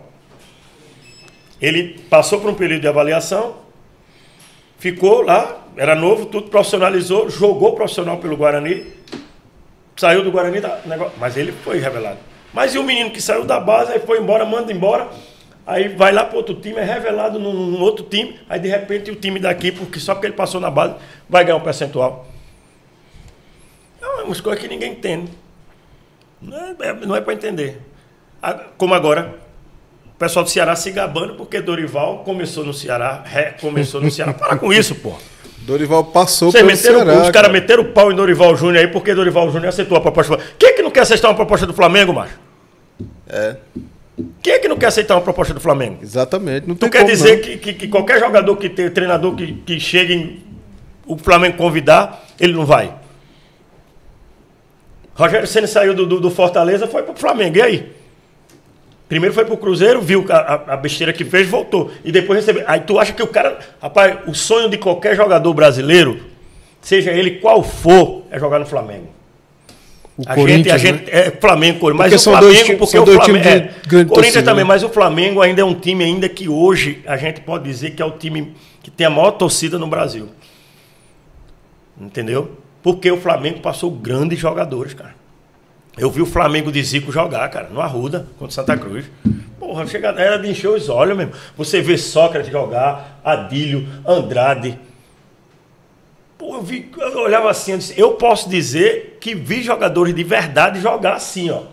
Eu era de pequeno, eu já ia pro estádio do Arruda com meus pais. Eu vi jogadores jogar no Santa Cruz. Eu vi Valdir Pérez ser goleiro do Santa Cruz, cara. Eu fiquei perto dele assim, vendo ele jogar assim. Eu disse, rapaz, não acredito que eu... Valdir Pérez no Santa Cruz, goleiro de Copa do Mundo. Aí o que é que a gente vê hoje? Cadê os jogadores que a gente tem hoje? Porque os caras não dão sequência mais. O jogador já está com talento, já vai embora. O único time que eu vejo hoje aqui, não, tem uns 3 ou 4 aqui que a gente vê que valoriza a base.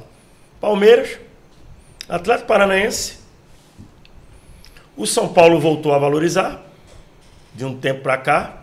O Flamengo é o clube brasileiro que mais investe na categoria de base. Eu tive um curso com o coordenador geral do Flamengo, lá na IFCE. Ele mostrou lá todo o cronograma, como é trabalhar a base lá no Flamengo, cara. O Flamengo investe... Sabe quantos funcionários tem na base do Flamengo, trabalhando?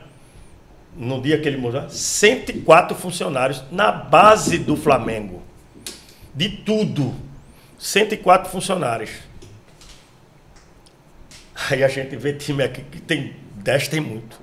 É tanta coisa que tem, porque toda categoria da futsal, da base de campo, até chegar ao último ano para ser profissional, eles têm as comissões, tem toda a comissão técnica dele. Aí, meu irmão, um time desse não revelar jogador também é brincadeira, né? Mas a gente sabe que o futebol carioca é de jogadores malandros, né? Jogadores é igual o nordestino, né? Parece que o Rio era para ser aqui no Nordeste, né? Porque não é parecido, né? O futebol, os jogadores do futebol carioca com o jogador nordestino. Tudo malandro. Tudo jogador esperto, inteligente, habilidoso. Infelizmente estão acabando com o nosso jogador, querendo que o jogador não pode driblar. Não, porra, para com isso, cara. Faz 1-2, vai para cima do mano a mano, faz o gol e sai pro abraço. Bora pra pimentinha? Bora. Bora pro quadro pimentinha? Vamos embora. Deixa eu comer logo um chocolatezinho pra adoçar, porque... Adoce aí antes da pimenta, pra você comer bem muito aqui. Eu tenho 5 perguntas, eu quero que você coma as 5. Rapaz, é bem provável que tu comer assim. É possível que eu... A gente elaborou umas perguntas aqui mais sobre o Guarani.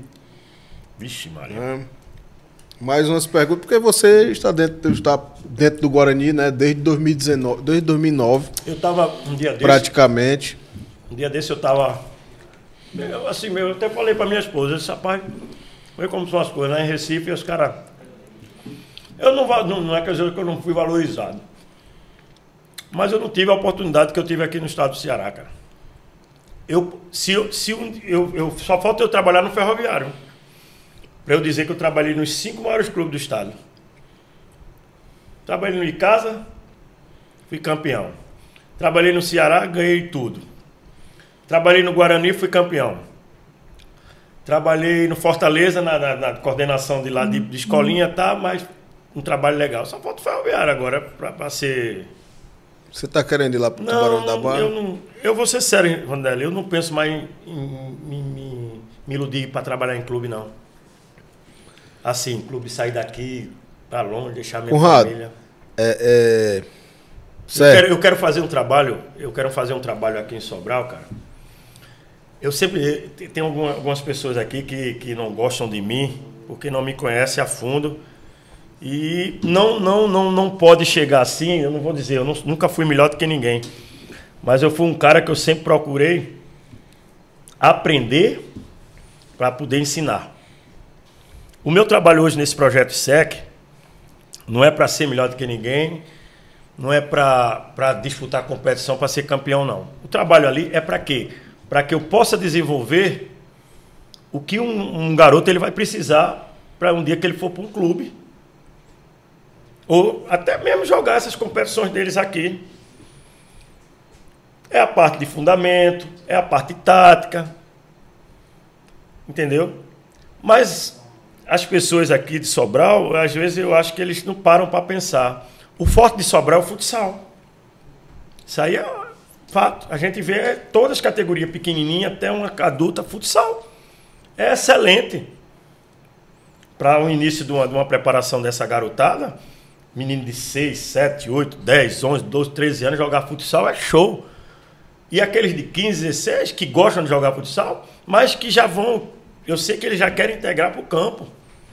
E o trabalho que a gente faz hoje, 2 vezes na semana, não cobra nada a ninguém, não é, a gente é um projeto social, é aberto para todo mundo. A gente convida para que os meninos venham fazer um trabalho de fundamento, um trabalhozinho físico, um trabalho de coordenação, um trabalho tático, técnico, para quê? Para quando eles tiverem, como agora, chegou essa empresa nova aqui, facilitou para alguns do meu projeto. Foram 15 escolhidos. Inclusive o seu filho. Inclusive meu filho Miguel, que é goleiro. Que eu tenho tá seguindo os passos do pai. Aqui que minha mulher encontrou, eu treinando ele com 6 anos de idade, eu até disse, ele está mais rápido que agora. Ele na queda, na entrada. Um menino de 6 anos de idade que já queria ser goleiro. E ele teve a felicidade do pai dele ser preparador de goleiro e saber trabalhar ele. Que hoje é difícil você ver treinador de goleiro. Hoje os caras vão para o YouTube, vê um treinadorzinho, vai botar lá e diz que está treinando goleiro. Mas tem uns que não sabem nem o que é que está fazendo para um goleiro ele melhorar. Porque goleiro é o seguinte, goleiro você lapida. Goleiro e zagueiro se faz. Né? O zagueiro, às vezes, ele não pode ter aquela qualidade. Mas se você trabalhar a parte de técnica, a parte de coordenação, ele pode desenvolver. Que já aconteceu isso no Ceará. E a gente trabalhar, menino que chegou lá, perna de pau, mas tinha uma estatura boa, tudo. Rapaz, vamos insistir nesse menino aí, vamos fazer. Aí fazia os trabalhos, depois o menino foi e começou depois a ser titular do time. Por quê? Evoluiu. Atleta se evolui. A repetição faz você chegar à perfeição, a você aprimorar, você aprender. Goleiro é a mesma coisa. Repetição. Eu que tenho... E hoje, só para não cortar o raciocínio, os treinadores de goleiro estão querendo que o goleiro seja mais jogador do que goleiro. Aí quando é para o cara pegar com a mão, vai com o pé. O Miguel sabe jogar com a direita e com a esquerda. Hoje o pessoal estava fazendo um trabalho com ele lá. E ele pouco errou. Por quê? Porque ele já vem comigo nas escolinhas, eu brincando com ele. Eu brincava com o Miguel com 5, 6 anos. Eu já brincava com ele chutar com a direita e com a esquerda, cara. Porque hoje eu trabalho, hoje eu obrigo um atleta meu, ele trabalhar a perna ruim dele. Eu quero que ele trabalhe mais a ruim do que a boa. Porque vai chegar um momento do jogo que ele vai precisar da perna ruim. E se ele não tiver aquela qualidade, ele não vai desenvolver, ele vai perder um passe, ele vai errar um chute. Eu já vi atletas meus fazer gol com a perna que não era boa. Mas por quê? Porque treina. E o trabalho que a gente faz é para isso, mas algumas pessoas não entendem, aí fica proibindo os meninos virem treinar, não quer que os meninos vá porque acha que eu vou tomar os meninos dele, ou se o menino de repente aparecer uma situação, vai ser mérito meu. Eu nunca me preocupei com isso, cara, de mérito. Tudo que eu ganhei, para mim, é uma coisa porque foi fruto do meu trabalho, do meu esforço. As conquistas que eu tive, campeão disso, campeão daquilo, melhor goleiro numa competição, e foi tudo para o atleta. A gente tem nossa obrigação, nós somos educador, somos treinador, a gente é um empurrão para o atleta. Agora, cabe ao atleta absorver o que você passa para ele desenvolver. E eu estou vendo hoje que muitos garotos aqui em Sobral, eles estão sendo mal instruídos. Mal instruídos. O pessoal está usando os garotos agora só para querer o bem próprio. Essa é a realidade. Mas ele não pensa que um garoto dele, se ele for para um clube, se ele for ter uma oportunidade de uma empresa que pegar ele, botar num clube ou alguma coisa, vai ser mérito para o projeto dele também, Mário. E aconteceu agora, né? Porque teve avaliação e 15 atletas que estão no ISEC foram selecionados lá, já estão treinando. Já estão treinando. Foram 4 no Sub-13, sendo que o Sub-13 eu peguei alguns garotos do Lyon. Eu agradeço até o Ian, o Tatá, porque eu não tinha Sub-13. Porque os que eu convidei, os treinadores não deixaram eles virem. Você vê a que ponto chega.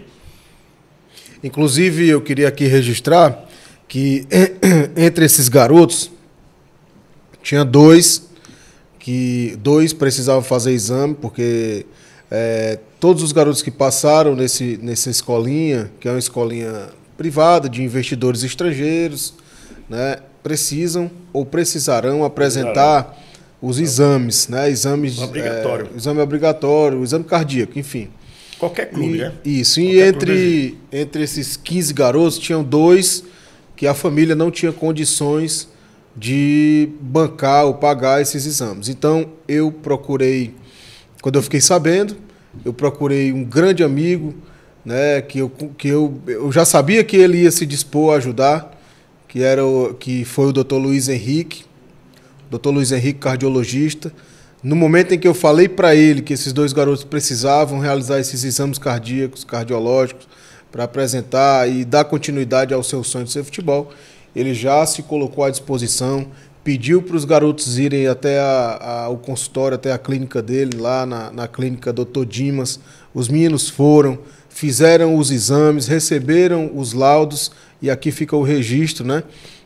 De mais uma vez aqui a minha gratidão ao Dr. Luiz Henrique, que atendeu ao meu pedido, mas na realidade não é o meu pedido, é o pedido dos garotos, é o pedido da instituição a qual eles estão estavam jogando no ISEC, agora estão em outra, mas para além disso é um pedido do sonho deles. Com certeza. Né? Eu que agradeço de coração a você, Rondelli, por ter dado essa oportunidade aí com o Dr. Luiz Henrique, com o pai dele, Dr. Dimas, né?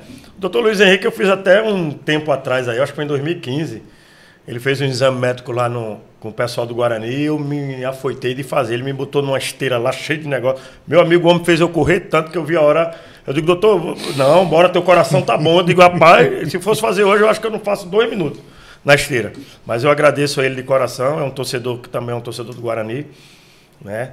Que infelizmente a gente está passando por essa situação do Guarani, mas uma coisa que eu tô ficando feliz aqui em Sobral, cara, que fique bem claro para quem não me conhece, eu não sou um cara egoísta. Nunca fui e nunca vou ser. Eu não penso só em Conrado. Eu penso no geral. O que é que eu vivo na minha vida? É o futebol. Eu tenho 34, 35 anos dentro do futebol. Desde que eu comecei a jogar bola, como atleta de base, como hoje trabalhando em comissão, como coordenador, como seja lá o que for. Tudo que eu passei no futebol, de bom e de ruim, foi aprendizagem. E eu já venho de anos falando, desde quando eu cheguei aqui no dia 13 de dezembro de 2008 e comecei a trabalhar no Guarani. E eu vi aqui a carência de trabalhar essa redondeza com garotos daqui de Sobral era grande. Se isso tem há um tempo atrás do que está aparecendo hoje, escolinha de futebol, os projetos que estão aí fazendo aí esse futsal, tem uns projetos aí que eu tiro o chapéu, que educam, que estão dando aquela moral aos meninos, dando aquela oportunidade. As empresas que estão entrando agora para querer trabalhar com futebol, né? Tem a empresa que até o Anderson, né? O Anderson Borges, né? Advance, que está querendo fazer um trabalho também de captação de coisa de jogador. Tem essa Blockchain Sport também que está dando oportunidade. Tá, rapaz, eu digo, as coisas estão acontecendo. Imagina isso aí há 10 anos atrás, Ronaldo. Quantos jogadores a gente já tinha revelado? E não pode depender apenas do Guarani de Sobral, não que pode. Nunca deu continuidade a um trabalho agora, de categoria de base. Agora, sabe o que eu acho hoje, depois que tudo isso se encaixar, é que já deveria ter algumas pessoas que poderiam... Meu amigo, você daqui, você tem interesse em ajudar o Guarani? Rapaz, tem. Ó, você daqui, você tem interesse em ajudar o Guarani? Tem. Você vê as funções de cada pessoa e colocar no Guarani, velho.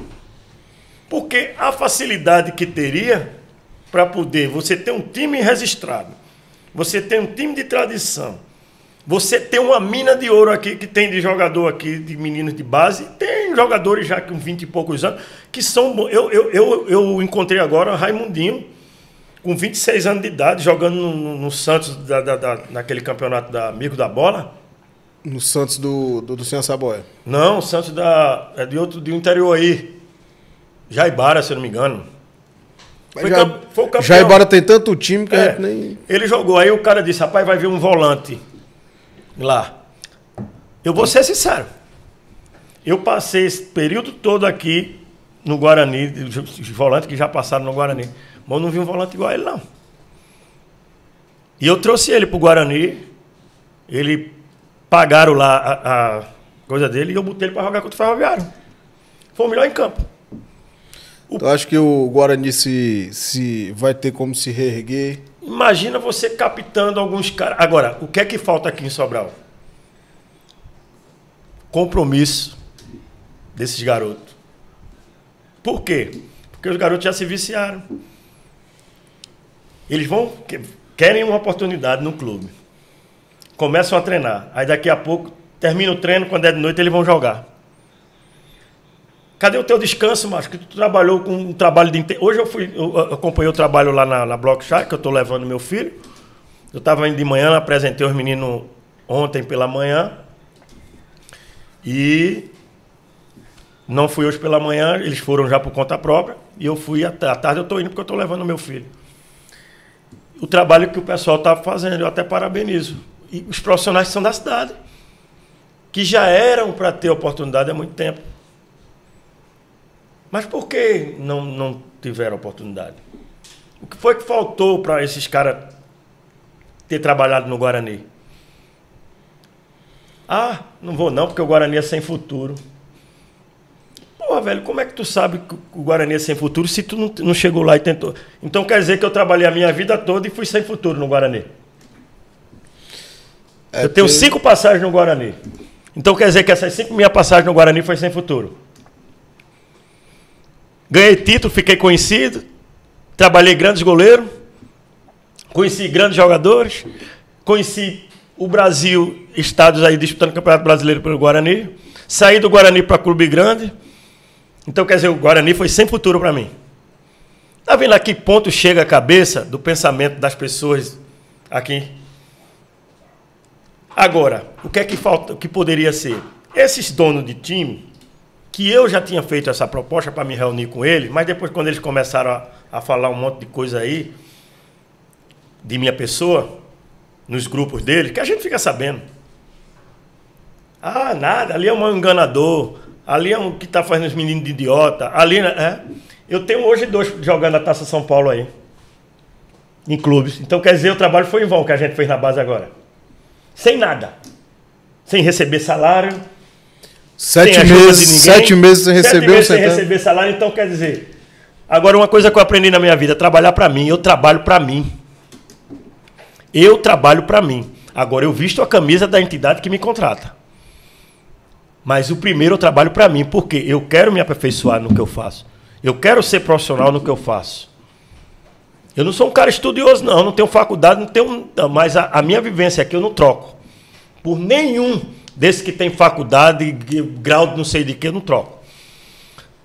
Eu bato com qualquer um que tenha faculdade e tudo para a gente chegar e colocar um treino. E ele me explicar para que serve aquele treino. E ele saber botar um cone, ele saber botar um sinalizador nos pontos que tu quer. Eu desafio qualquer um aqui em Sobral. Não sou melhor do que ninguém. Agora, a minha vivência dentro do futebol, eu não troco. Ah, porque tem que fazer isso, sabe? O que é que o curso da CBF? O que é que exige? É para só tu gastar dinheiro lá. Porque tu vai ver lá, tu vai fazer um curso da CBF, é os cursos que eu já fiz aí, um monte de cursos que eu já fiz aí na minha vida aqui, online. Eu fui para o da Gávea lá no Flamengo, com grandes treinadores de goleiro. Aí quando tu vai ver um curso, é a mesma coisa que tu já fez ali. Eu fui para a IFC fazer um curso de 3 dias lá, com o pessoal da base do Flamengo. No IFC, no Fortaleza, não foi? Eu lembro desse curso. E o cara que fez o curso lá, é o mesmo que faz também lá na CBF Academy. Aí a CBF exige que o cara tem que fazer. Aí vamos lá. Aí tu tira um treinador que ganha 1.500 conto, 2.000 conto. Aí o time atrasa tudo. Como é que um cara desse vai fazer um curso de 8 mil reais? Como é que um cara desse vai para o Rio bancar? Aí vai ficar pedindo aos outros? O que é que eles deviam fazer? As próprias federações, eu acho. Parceria CBF, vamos fazer um curso aqui em Fortaleza. Um preço acessível, federação bancando maior parte aqui. Quais são os profissionais que realmente que são capacitados para fazer, que precisam fazer. E dá o curso aos caras, porque tem muitos treinadores aqui no futebol cearense que chegar um ano não vão poder mais trabalhar. Ou trabalha de roupeiro, ou auxiliar para não ir para dentro do campo. Então está na hora de começar a ver essas situações, dar oportunidade para aqueles que realmente também não têm condições e precisam, cara. Aí vai lá, curso pró, aí tá lá, Rogério Ceni, não sei o quê. Pô, os caras ganham milhões, meu irmão. Eles têm que fazer mesmo. Mas vai um treinador desse aqui, de uma base, de uma coisa que ganha 1.500 conto, 2.000 conto, como é que um cara desse... juntar dinheiro, tu vai juntar quanto tempo aí dinheiro para tu ir lá?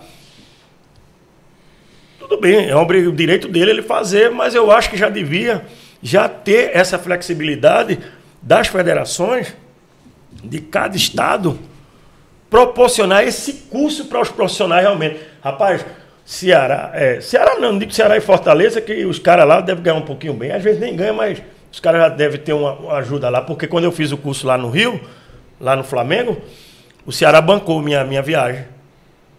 Eu e Everaldo Santana, que hoje é o treinador de goleiro do profissional. A gente bancou só a pousada e alimentação. Mas a viagem, o mais caro, o Ceará bancou. O Mazinho Patrão, que hoje está no SK, que é o time de Edmilson. É um cara que eu aprendi muito com ele. Sempre quando eu quero alguma coisa, dúvida, eu vou lá, ligo para ele, ele me fala. Então, quer dizer, eu posso dizer que eu tenho essa vantagem do conhecimento do futebol que o futebol me deu, de eu fazer amigos dentro do futebol, de pessoas que realmente são de clubes grandes, pessoas fora do país. Às vezes eu quero uma dúvida, uma coisa, eu vou lá e vejo aqui, rapaz, eu tenho um amigo aqui que é supervisor, não sei de onde. Bicho, ó, isso aqui. O cara vai lá, me atende, porque a melhor coisa do futebol é você fazer amizade, porque traíra tem demais. Mas você tem que procurar os amigos, porque traíra, meu amigo, é o que mais você vai encontrar, aquele que quer lhe derrubar.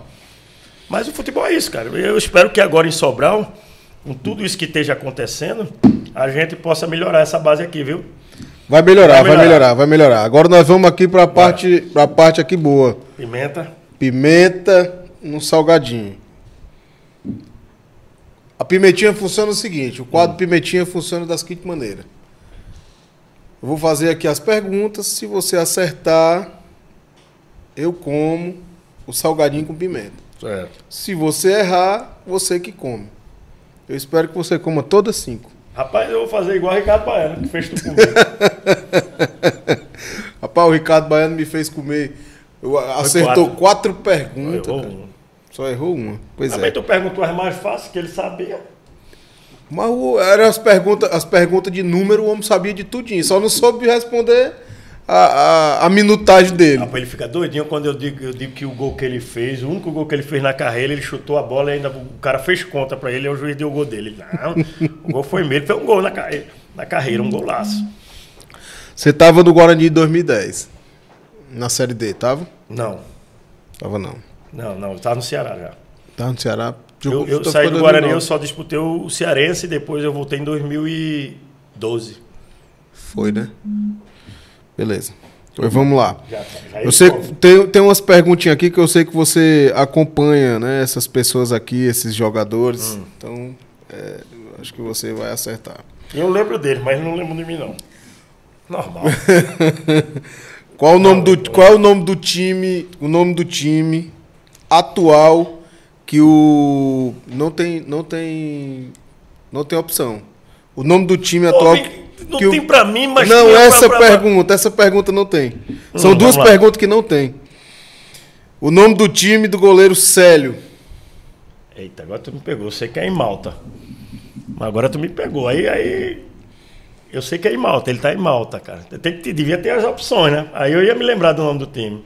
Eu até vi um vídeo dele agora, ele fazendo umas defesas boas, danada aí. Rapaz, me pegou. Me desculpa, viu, Célio? Eu sei que você tá em Malta. Agora, o nome do time, não tem opção, não. Vou te dar aqui as opções. Vou te dar a opção tá aqui. Vendo? Quem vou chora, facilitar aqui pra você. O Célio tá jogando no Floriano FC. Letra A, Floriano FC. Letra B, Mosta FC.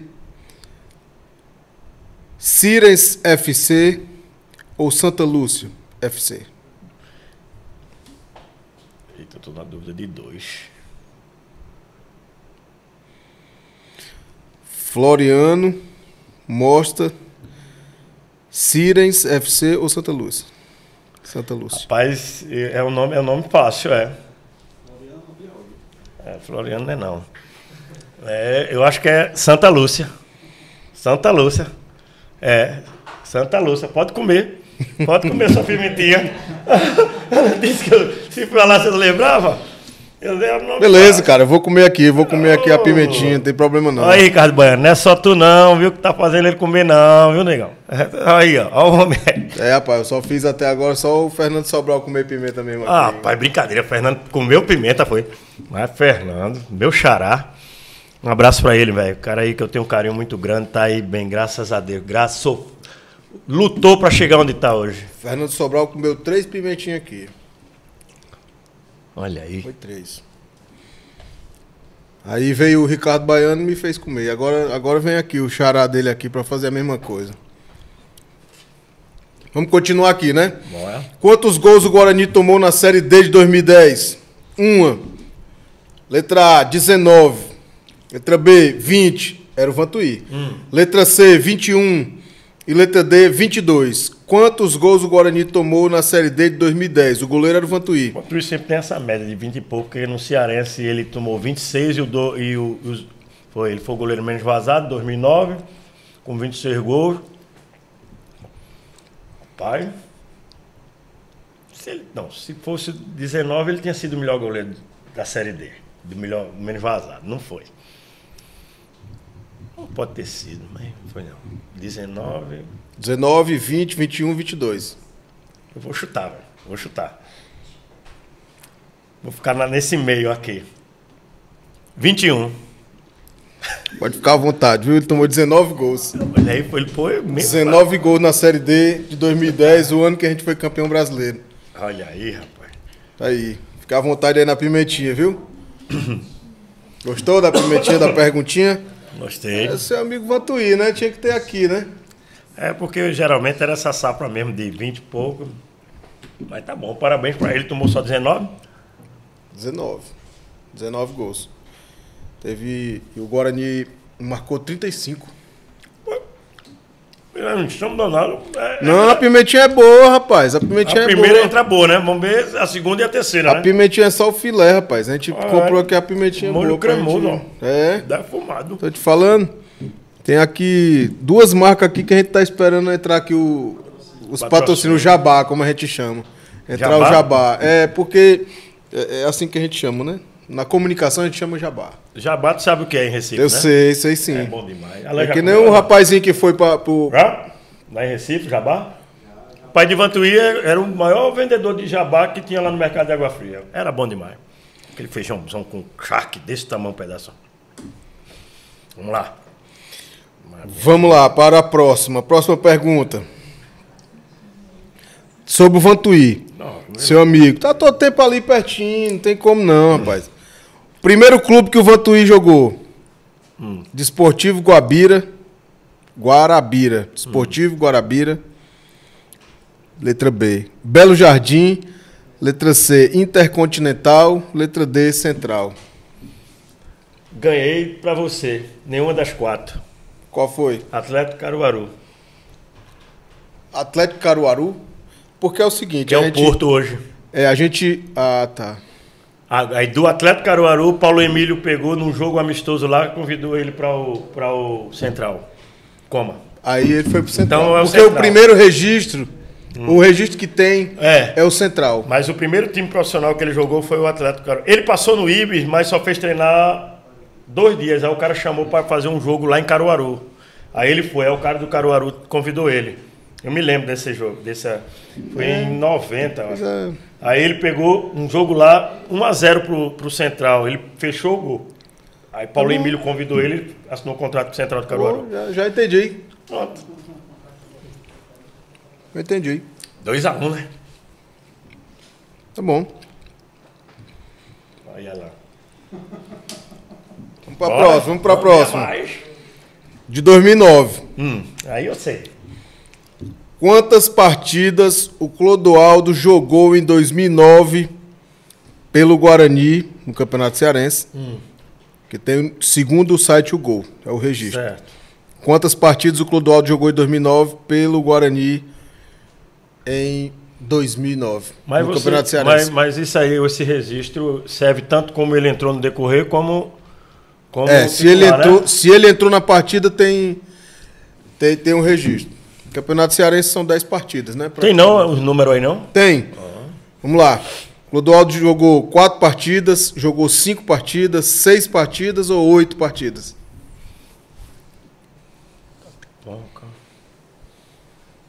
Horizonte, Ceará.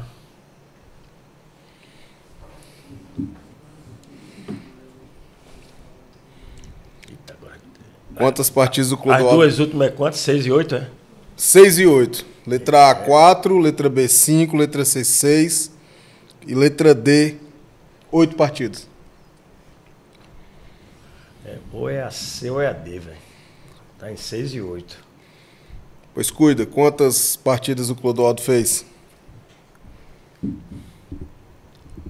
Aí você tava no Guarani, 2009. Tava, mas é porque... Sabe que o Clodô tinha uns negócios, né, que... às vezes ele ficava de fora, aquele negócio todo, mas eu tô nessa dúvida de 6 e 8, cara. Eu me lembro umas que ele entrou... 8. Vai ficar à vontade. Ele jogou 6, 6 né? partidas. É 6, eu disse que tava em 6, justamente por conta desses negócios aqui que acontecia. Teve um problema aí que ele... Que a gente sabe, né? Ficou o pé da vida, aí, velho. 2-2, empatou. Vamos pra negra. Vamos. A última aqui não tem opção, não. A última não tem opção, não, porque é muito fácil. Vamos ver. É muito fácil. Você tava lá também. É muito fácil. Quem fez o gol da vitória do Guarani de Sobral sobre o Guaraju na final da Fares Lopes de 2015? Aqui. O Guarani ganhou por 2-1. Quem 2-1. foi que fez o segundo gol? Gol da virada. Foi de pênalti. Foi de pênalti. Quem foi que fez? Lá. Bora, como? Eu sabia.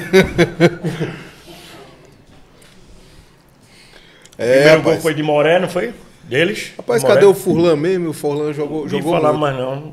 Vi falar mais. Um tempo desse, há uns anos atrás, ele tinha vindo para um time daqui, não sei de onde. Tava no time aí, mas depois sumiu.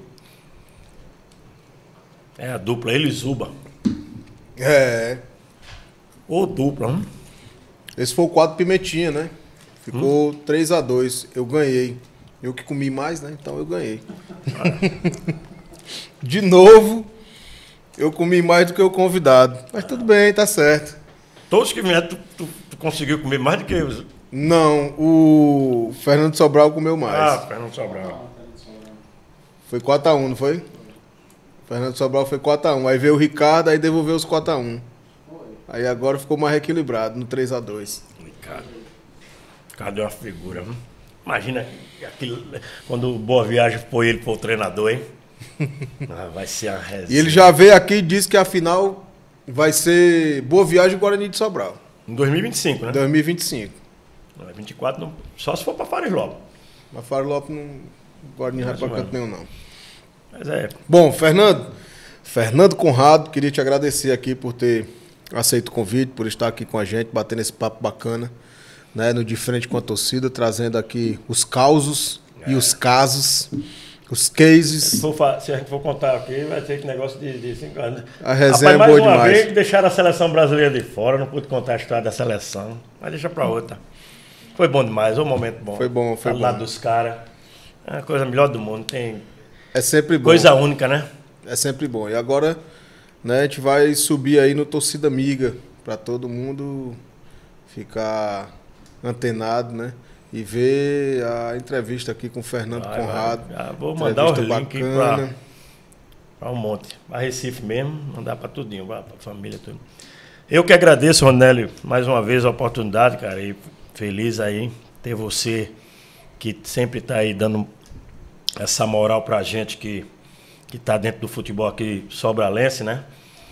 E que vários possam vir aqui, outros colegas também de profissão, que estejam aqui no futebol, querendo mudar esse futebol de Sobral. Eu acho que está na hora já do pessoal deixar aquela, posso dizer, vaidade de querer ser melhor do que o outro e de que se abraçar, cara, que é o intuito só, é ajudar essa garotada daqui, realizar sonho, né? Fazer um trabalho legal, dar oportunidade aos profissionais que realmente sejam merecedores, porque tem espaço para todo mundo, na vida tem espaço para todo mundo. Se a gente for pensar só na gente, a gente não vive, não. A gente não pode ser egoísta Não, a gente tem que compartilhar. E hoje eu fico feliz de ter garotos que me respeitam, que acreditam no que eu passo para eles, o que eu tento fazer para eles. Alguns já conseguiram, outros tentaram, mas infelizmente a vida nem sempre se consegue. E fico feliz de todos aqueles que estejam aí brilhando, viajando, jogando, realizando o sonho deles. Que isso aí é fruto de um trabalho que não é fácil. Trabalhar com futebol não é fácil. O cara que acha que entra no futebol e vai ser fácil, não é fácil. Então tem que ter jogo de cintura, tem que ser inteligente, tem que buscar, tem que conhecer, né? Não sou um cara que me tranco para opiniões, mas eu acho que Sobral já está na hora de acordar. E isso que aconteceu com o Guarani esse ano, que sirva de lição, do ano passado, né? Que sirva de lição, porque é um clube da tradição que temos aqui na cidade. Enquanto não tiver uma estrutura, uma administração que realmente conheça futebol, que queira botar o clube para frente, ele vai continuar do mesmo jeito. Está na hora de mudar e quem sabe aí essa garotada que está surgindo agora não seja o futuro do Guarani. Não só do meu projeto, mas de todos que estão envolvidos aqui em Sobral, seja as escolinhas, seja as academias, seja as empresas, seja os projetos sociais. Isso é que tem que ser, tirar esses garotos para que eles possam ser o futuro do futebol sobralense. Muito obrigado. Obrigado, Alain, mais uma vez, pela parceria aí. E espero que logo, logo você esteja à frente do Guarani aí para a gente se empregar novamente. Beleza? Obrigado, Rondinelli. Obrigado a todos aí que assistiram a live. E estamos aí. Estamos à disposição sempre e de portas abertas. É isso aí. Esse foi mais um De Frente com a Torcida, do canal Torcida Amiga, direto dos estúdios Alain Araújo, em Sobral.